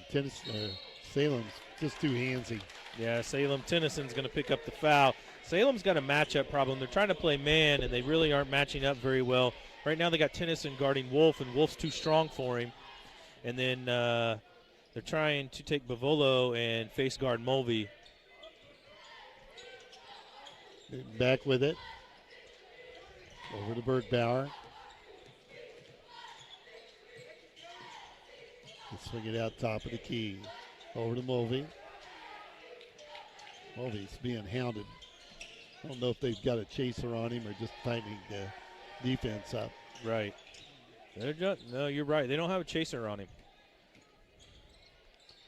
Back out top. They're running some clock. We're inside a minute left here in the third quarter. Mulvey with the basketball. Nearly does throw it away. Picked off, and Salem attacking the bucket. Leaner rolls in for Bavalo. He's got 10, and it's 50-29, a 21-point lead. See if Newton decides to take the last shot of the third quarter. They might spread it out here a little bit. Over to Wolf. They're outside the three-point line. We're down to 20 seconds. I think it's a good idea that they have a reach-in foul on Bolt, his second. With 19 seconds left, we're heading to the fourth quarter here shortly. Ball in the backcourt to Bergbauer. Gets it ahead here to Volk. Back to Wolf. Outside the three-point line, down to 9. Shooter's got it. Turnaround jumper. He's too close. He was in the paint. It's Mulvey. Mulvey. And there's the horn, and we've played 3, 50-29. Newton with the lead, comfortably in charge here over the Salem Wildcats. Time for our third quarter update. Brought to you by Tristan Robinson, Country Financial rep here in Crawford County. Yeah, the Eagles expanded their lead. They outscored Salem 15-10 that quarter. The Salem Wildcats, Bavolo put up 4. He's got 10 for the game. Logan Butts with a basket. He's got 11 now for the game. Reagan Warren, he got his first points. He's got 2. And Owen Tennyson's got 2. He's got 4 points now for the game as well. Avery Gillian with just 2 points. So their leading scorer in the season sitting on 2. He averages over 13, I believe. Hayden Mulvey hit 3 threes that quarter, Mike. He's now got 20 points for the game. Cody Bergbauer, he's got a double-double. He's got 10 points, and he's got he's close to double-double. I got him at 10 points, 8 rebounds, and 4 assists. Lance Volk had the other 2 points that quarter for the Eagles. He's now got 6 points. Drake Wolf, 8 points, 6 rebounds, 5 assists, 2 steals. And Alex Gear, 2 points, 2 rebounds off the bench. And that make it even worse for Salem. Newton gets the ball to start this fourth quarter. Third quarter update brought to you by Tristan Robinson, Country Financial Rep, with an office here in Robinson. When it rains, it pours. Oh, wow. They're 21, headed out to 25. And Newton's been called for 5 fouls tonight. They've played really clean basketball. Mulvey with the basketball now, drops it inside. Newton, they're getting pressured on the bank, not there. Ball tips. That's going to be Newton ball, yeah. Stays at Newton. Stays at Newton's end. Sub coming. Chance Mulvey's going to check in for the Eagles. He's going to check in for Hayden Mulvey. I don't know if Hayden came off the floor yet. Play underway. Gear with the basketball. Drops it over to Bergbauer for Newton. Eagles controlled from the get-go in this one. Led early, 9-2. There's contact there, no call. Bergbauer with it, and they're letting Salem come up and really face guard. 3 ball from Wolf. No good. Kind of aimed that one. Warren down with the rebound for Salem. Where do you start a rally if you're Salem? Forces his way in. Stops the clock with 7:08 to play. 5. Yeah. Warren got the rebound and decided he was going to put up a shot. They're going to charge Chance Mulvey. Yeah, with a foul. It's going to be a shooting foul, so we're going to see Warren shoot free throws for the first time tonight. The only senior that plays here for the Wildcats. Or that's played tonight, I should say. Yeah, he makes the free throw. Oldham back in the game for Newton, and he'll replace Volk. Newton came in tonight 16 and 13. And they're in a great position to pick up their 17th win. Missed the second free throw. Eagles get the rebound, and they hand it off to Bergbauer and let him bring it to the front court. What do we got? What do we got? I don't know. Intentional foul on Drake Wolf, I believe. I think Wolf was a little upset. He was upset about something that happened on the other end. Coaching staff is telling him to stay calm. They cannot afford to lose him this basketball game, because if he gets teed up and gets kicked out of here, they won't have him on Friday night. So I believe this is going to send Tennyson to the line. So the Wildcats should get 2 free throws and the ball. Well, it just got exciting here, Reg. I guess Hayden Mulvey and Lance Volk both at the table waiting to check in the game while the referee's just still talking about this.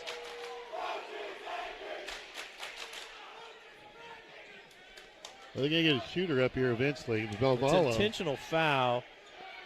Vallo ought to go up there and shoot at the other end. Newton's shooting at the other end. No, Salem's shooting at the other end. Got to tell the officials where they're shooting at. Oh, boy. That's a bad look. That is a bad look. Bavolo should not be pointing at the kid that he thinks should be shooting. All right, I guess. 14. Yeah, but it was Tennyson was the one that got wrapped up with Wolf and ended up on the floor. That's why I'm wondering if it shouldn't be Tennyson that's shooting the free throws, because it was intentional foul. Tell Ryan to go to the instant replay. Let's have a look. Oh, he doesn't need to. Now they're going to say number 3 is the free throw shooter, and that's wrong. Neither coach is happy with the officiating crew.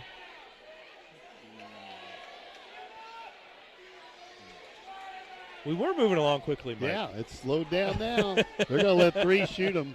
All right. Bavalo. Ryan can't check the video because they didn't let us have it. Well, they made the free throw. IHSA pulled the plug on that, so no video to check. Well, Wolf wasn't going to have anything to. I think he probably got caught. I'll bet it happened before him. Missed the second. They make one. 50-31. They haven't put the foul on the board, but I have Wolf with just one foul now. Sub's coming in. Let's see if Wolf's going to get a breather. He is.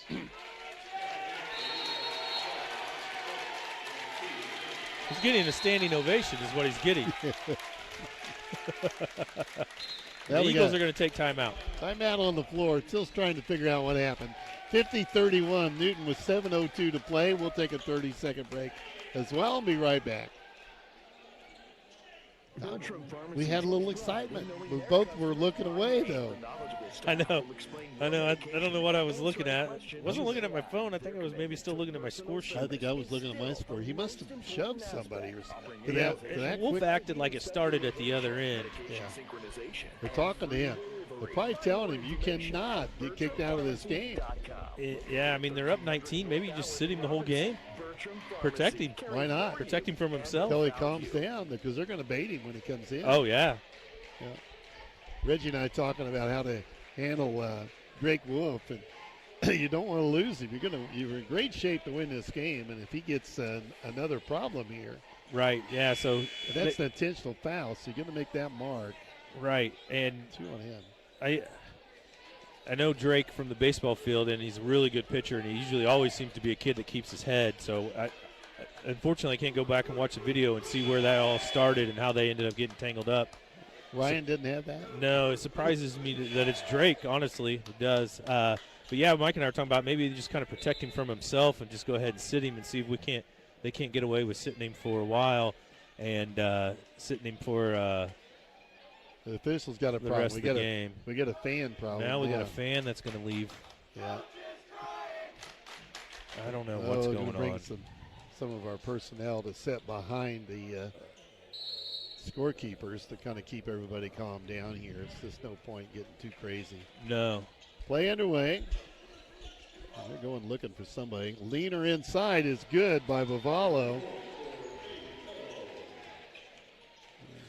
Salem's going to bring a little full court pressure here, kind of trapping. I think could get real physical before long. Yeah, I could see that happening. Bergbauer, they're holding the ball a little bit, going to make him come and get him up 17, 6.5 to play. There's no real rush here. You can run some time if you want. Bergbauer with it, triple teamed. Throw it away. That's not the place to throw it. Back comes Salem. Here's Warren with it. This thing's not over. Warren drives, hits another one. It's down to 15 from 25. We saw that in the first game. Yeah, we did. Ball kicked loose, stolen by Salem, and here we go the other way. Bat around still on the floor. Picked up by Warren for Salem. Batted out, still Salem ball. Inside 6 minutes to go. And here comes Wolf back in the game. It's for Gear.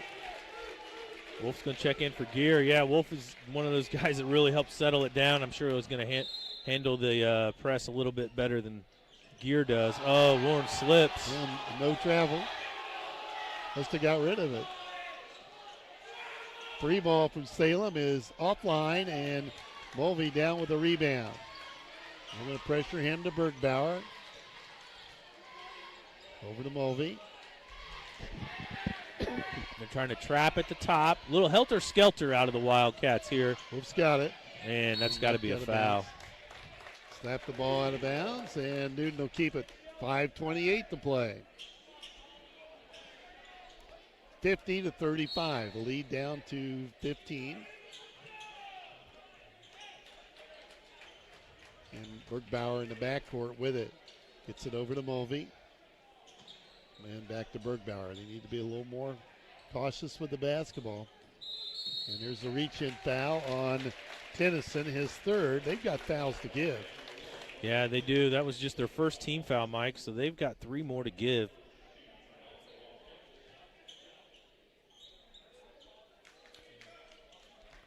Newton to take it out of bounds. Warren and Tennyson both with 3 fouls. Keep an eye on Wolf here. See if they try to bait him. Over to Wolf. Wolf picks up the dribble and nearly stole it. Had it stolen. They go to the corner. Mulvey from three, can't hit. Rebound up. Newton picks it up. And then a blocking foul on Butts. And that's his first. That's just his first, yeah. I thought Butts. 4:51 to go.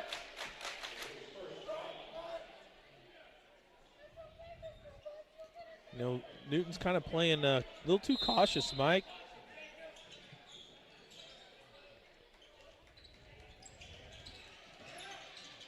Newton's back with the Bayhap, playing not to lose in the fourth quarter. That can get you in a little trouble. They're working around to Wolf. Picks up the dribble, back out to Mulvey. They're trapping there, and they slap the ball loose and steal it. And on the floor, Mulvey gets it up. That's Bergbauer, misses inside. Rebound taken by Salem. We're down to 4:20 to play. Here's Warren, goes right to the bucket. Layup good again. And they take a timeout, down 13 with 4:18 to play. Getting crazy here. We'll take a 30-second timeout and be back after these words. Let our experts at Best One Tire and Service help protect what's inside your car, no matter what's on the radar. We offer the best tire selection at the lowest price and superior parts for brakes, batteries, oil changes, and more. Right now, get a Valvoline full synthetic advanced protection oil change for just $39.99. Anything on that Dietrich game? I got it. Valvoline Restore and Protect Premium Synthetic Oil Change, only $59.99. Stop settling for less. North Clay won 54-46. Be a good final. Holt gave me that. Brandon Holt found that. Say it'll be a good final there. 50-37 here. Hey, Mike, the Eagles are getting outscored 8-0 this quarter. You know, and they had a 25-point lead. It's down to 13. That's cutting into it here. 4:18 to go. Salem is just kind of playing helter-skelter defense, trying to trap everything. They got a full-court trap going right now. Newton would be happy to get rid of some time, but they're going to have to be careful with the basketball. Here comes Wolf. Fouled, going for the bucket. I believe that's going to be on Butts. Wolf will go to the free throw line to shoot two. 0 for 2 from the line for him. 8 points, not scored here in the second half. Yeah, Brandon Holt got us a score, Mike. North Clay defeats Dietrich 54-46. That sets up the final there with Lawrenceville and North Clay on North Clay's floor. Yep, that'll be Friday night, so we'll see if we can get somebody to follow that for us while we're on the air.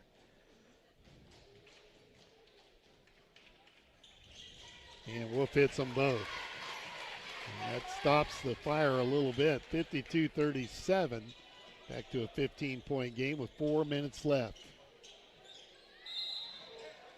And they got a foul on Mulvey on the floor, his second. Let's see if we're going to shoot shots. Or they're going to give him 2. Oh, they're going to let him shoot? All right. Both teams with 3 team fouls now here in the fourth quarter. This will send Bavolo back to the line.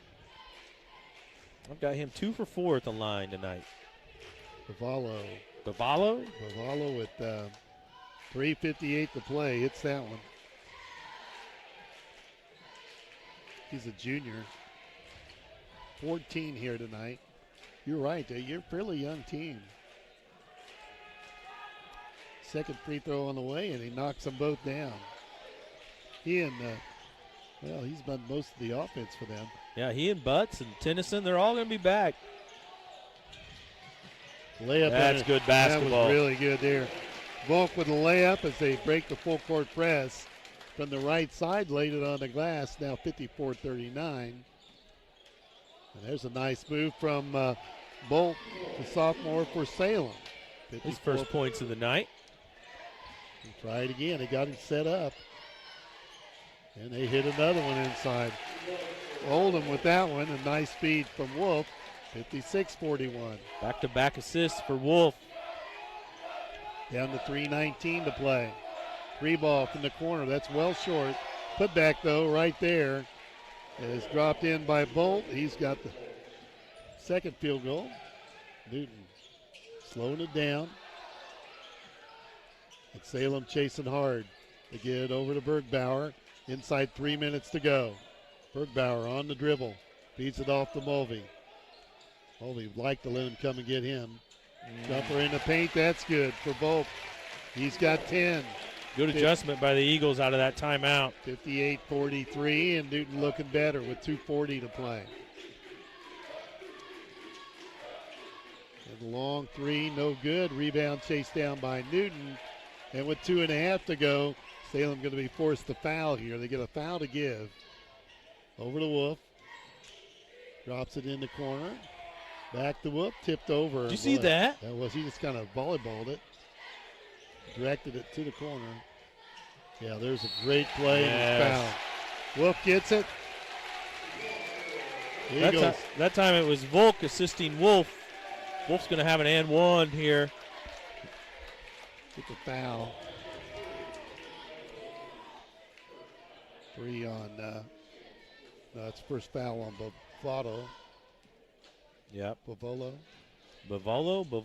Salem's got subs at the bench, getting late now, so they're pulling back away. Wolf hits the free throw, and that makes it 60-43, a 17-point lead. The Gillian twins are going to sub back in for the Wildcats. And with 2:15 left, Salem in trouble here against the Newton Eagles. Got the basketball.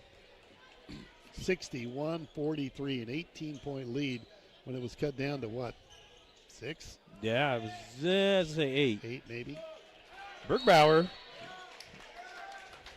going to go to the free throw line, isn't he? No, that's fourth. Yep, he will. He's going to walk down here and shoot free throws. Yeah, he pulled down the defensive rebound and instantly got fouled on a reach-in foul. They called the foul on Peyton Gillian. Thank you. You're welcome. Which is the 5th team foul, and Bergbauer's going to go to the line. Mike, Bergbauer's got a double-double. I got him with 10 points and 10 boards. He's got the 10 points. He's going to have more than that here at the free throw line. Hits the first one. We'll be back Friday night. Pregame 6:45. The championship game at 7. It'll be Teotopoulos and Newton. And that should be a pretty good basketball game. I'd imagine they've played each other. We'll try to check that before Friday. They have played each other. Gillian hits the 3, and they take the timeout. 63-46. Newton with the lead and timeout on the floor. We'll take the 60-second timeout as well and be right back. Life can be overwhelming, and some days feel heavier than others. At Crawford Memorial Hospital, they want you to know it's okay. When did they play? You got that? But it's not okay to do it alone. Their mental health is here with when did they play? Let me I got it. Give me some time. Okay. No judgment, just care. You don't have to struggle in silence. Crawford Memorial Hospital. It's okay not to be okay. It's not okay to do it alone. Here's what real 4-point game. Trail so, every aspect of the class, teachers are Teotopoulos at Newton on February 3rd, 61-57. Teotopoulos won. Give us a huge opportunity to be we could have a good one Friday night. I love being able to give back to this school. It has honestly taught me so much about myself and who I am as a person. You too can join students like these. Visit iecc.edu/LTC to get started and let the trail be your path to success. Less than 2 minutes to play here. And Reggie just checked that score. Newton played T-Town, what'd you say? February 3rd at Newton. And Teotopoulos won 61-57. So we may get us a really good ball game here on Friday night. There's a reach-in foul on Salem. Tennyson picks up his 4th foul, and that's going to send Bergbauer back to the line. He just made 2 of them.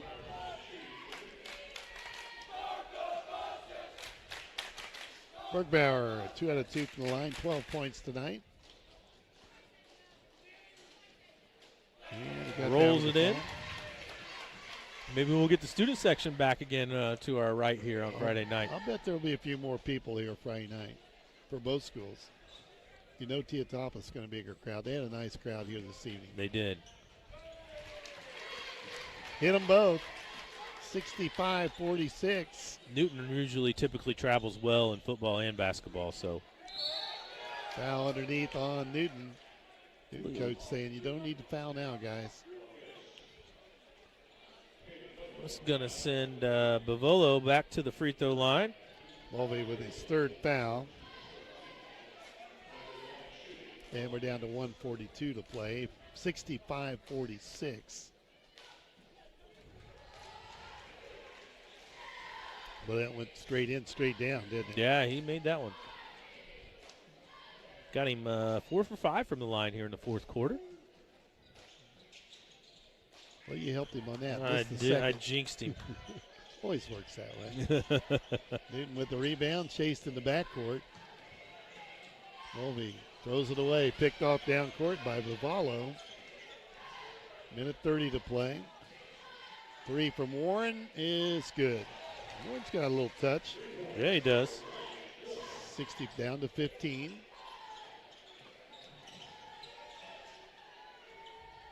Break the press.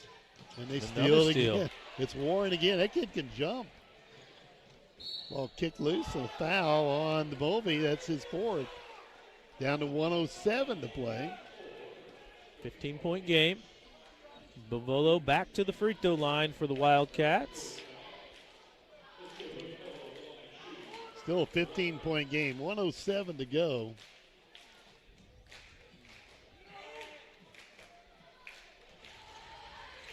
Hits the front end. This game flew in the first half, Reg. I mean, it was a fast first half. In the second half, not so much. Missed the second, ball tipped around. Newton had it, still has it. Drop it off the Valk. Breaks the press, the Wolf. Back out, they slow it down. Bergbauer waits for the foul. He's gotten it. There it is. It's on Tennyson. I got him to 5. I do as well. So the Tennyson's going to foul out of the basketball game. This is going to send Bergbauer back to the free throw line for the Eagles. Butts checks in the game for Tennyson. Looks like Gear is going to check back in, and also Chance Mulvey for the Eagles. And waving him on in. Mulvey coming out. It's time to, think about protecting a few people. Right. I figured Wolf would come off the floor as well. I did too. That's one I thought they might go get. Bergbauer misses the front end to get one more. Bergbauer's first miss at the line tonight. I got him 4 for 5. I saw 2 pretty good games tonight, Rich. We did. And we didn't have to drive anywhere, Mike. No, that was a blessing, wasn't it? Missed them both. Rebound taken down by Bavalo. Moves it to the front court to Warren. He'll take a high 3 and hit another one. Another one. And they're not done. 47 seconds to play. They've cut this thing down to 11.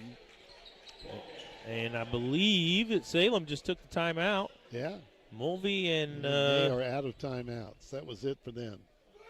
Yeah, Mulvey and Oldham are going to check back into the ball game. 47 seconds left.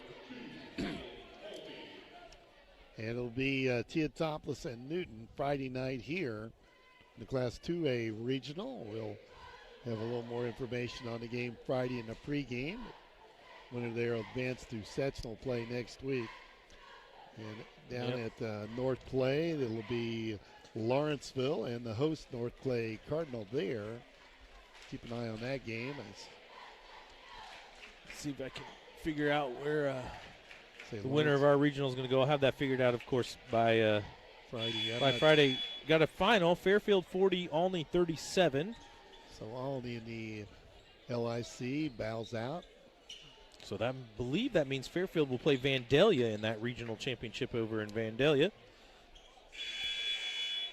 Found it, Mike. I found it. You're on it. The winner of our regional goes to Monticello, the Monticello sectional.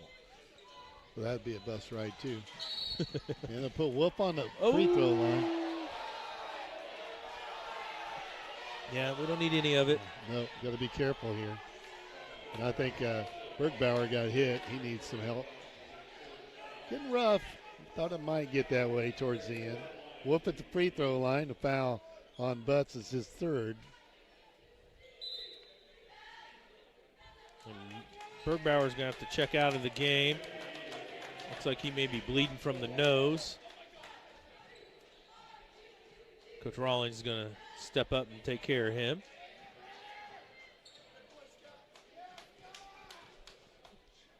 Well, free throw is good.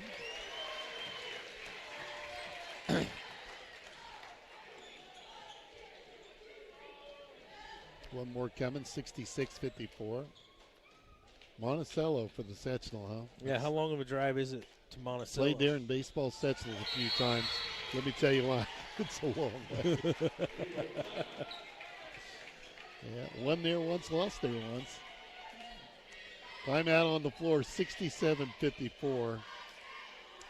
And Newton's going to make sure everybody's going to bring gear back in the game. Do a little shuffling around here. Zach, we're going to keep it right here. We're working our way to the final score. It's 50-29 at the end of 3. Bergbauer going back to the table, Mike. We've had a lot of points scored here in this fourth quarter. We have. 50-29. Salem has dumped in 21-24. Is that right? 25 maybe? 25. And Newton's dropped 17. Yeah, and I was giving Newton a hard time because they hadn't scored in the fourth quarter. So they probably put 17 on the late. Yeah, in the last 5 minutes. Salem's gone 10, 9, 10, 25. They're so not they quite done yet. They had 29 in the first 3 quarters, 25 here in the fourth quarter. Yeah, this helter-skelter style of basketball has really probably played Salem's athleticism. I don't think they could do it a whole game. They'd foul out everybody. Warren's got it. Well, they're out of timeouts. A long 3. That's an air ball. Good hustle from Butts, man. Eagles will get that. Mulvey going to come back in the game. Tell you what, down 13. His teammate airballs a ball, and he is on the floor on the baseline trying to save that thing from going out of bounds. So Newton has it out of bounds, just trying to get it in and heat up some clock here. Wait for the foul to come. And there's the steal. Threw it away. Little helter-skelter paying off as Bavalo drops in yet another. They can let the clock run a little bit while they stand out of bounds. Get rid of it. There you go. Barely stolen again. Yeah, man, the Warren kid, the only senior for the Wildcats, he's athletic. He can get off the floor, and Coach Bierman's going to clear the bench. Go to the bench. Move. A good move. I think it's a really good move on his behalf. Get those 5 off the floor. No way nothing bad happens or dumb happens, I should say, here in the last 14 seconds. He's got it out of bounds. All they got to do is run down 14 seconds. They turn it over. Nope, tipped out of bounds by Salem.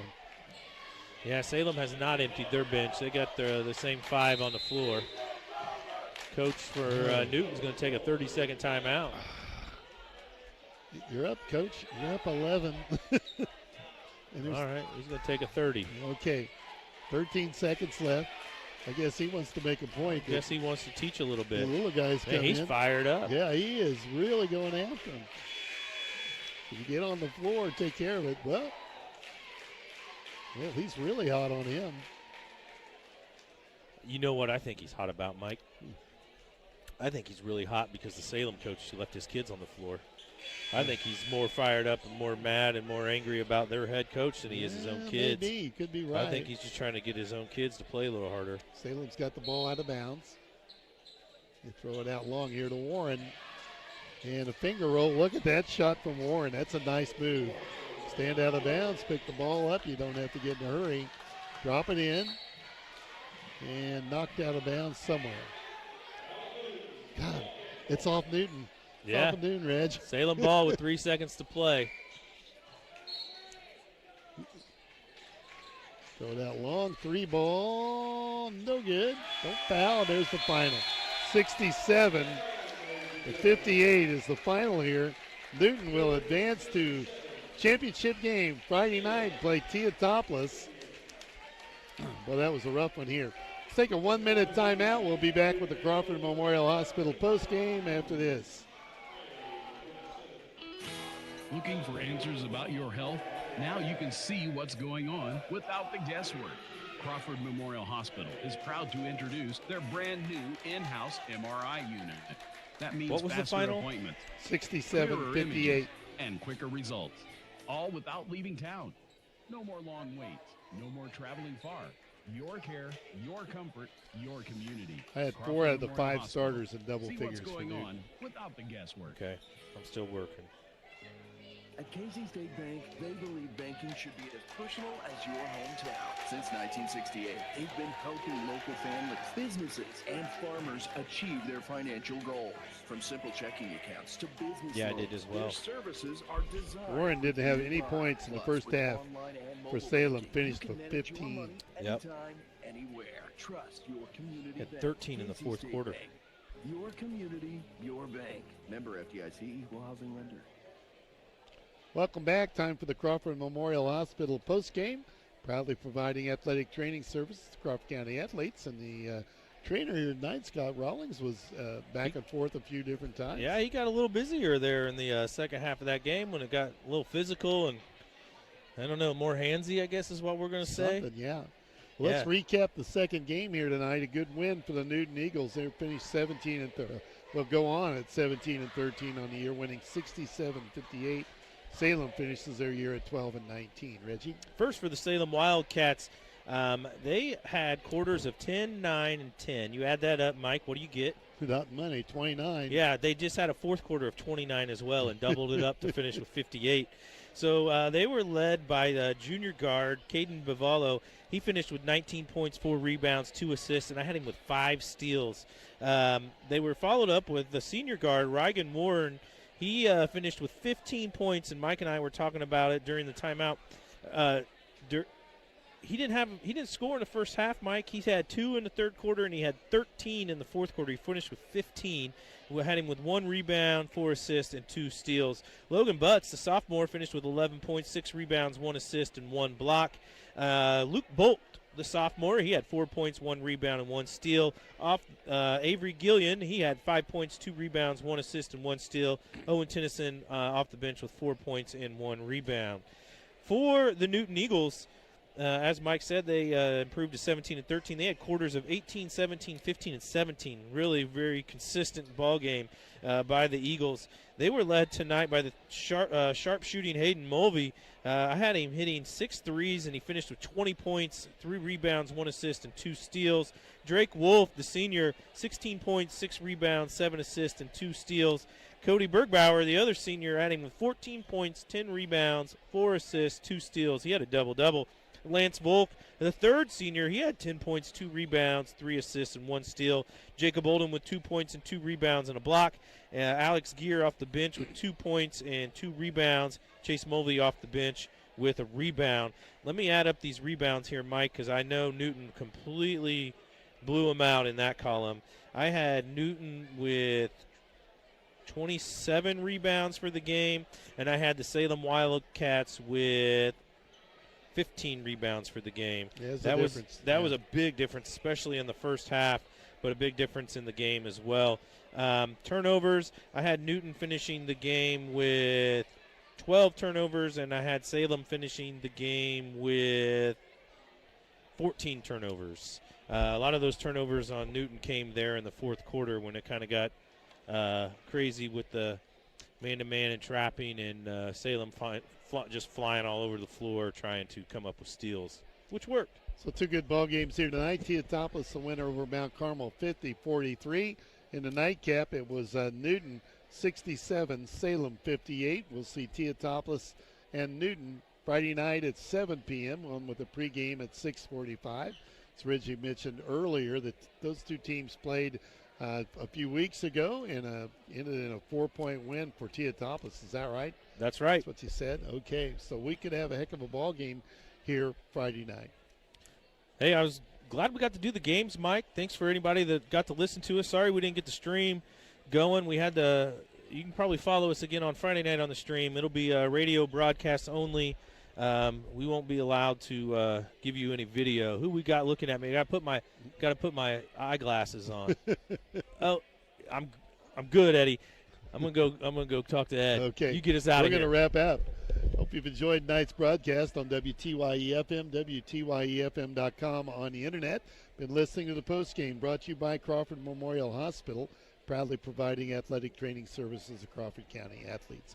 For Reggie Truitt, a producer of tonight's broadcast, has been Zach Van Schoik. I'm Mike Scheimer. It's going to wrap it up from regional action here in Robinson tonight. We'll be back Friday night with a championship game at 7 p.m. Pregame at 6:45. Till then, good night, everyone. Thank you for Thanks, Zach. to this Appreciate it. I'll see you Friday night. County Sports on your home for local sports, 101.7 WTYE. Our coverage has been made possible in part by Best One Tire, Casey State Bank, Damian Tingley Country Financial Representative, Crawford Memorial Hospital, Lincoln Trail College, Odie's Electric, Weber Insurance and Realty, Tristan Robinson Country Financial Representative.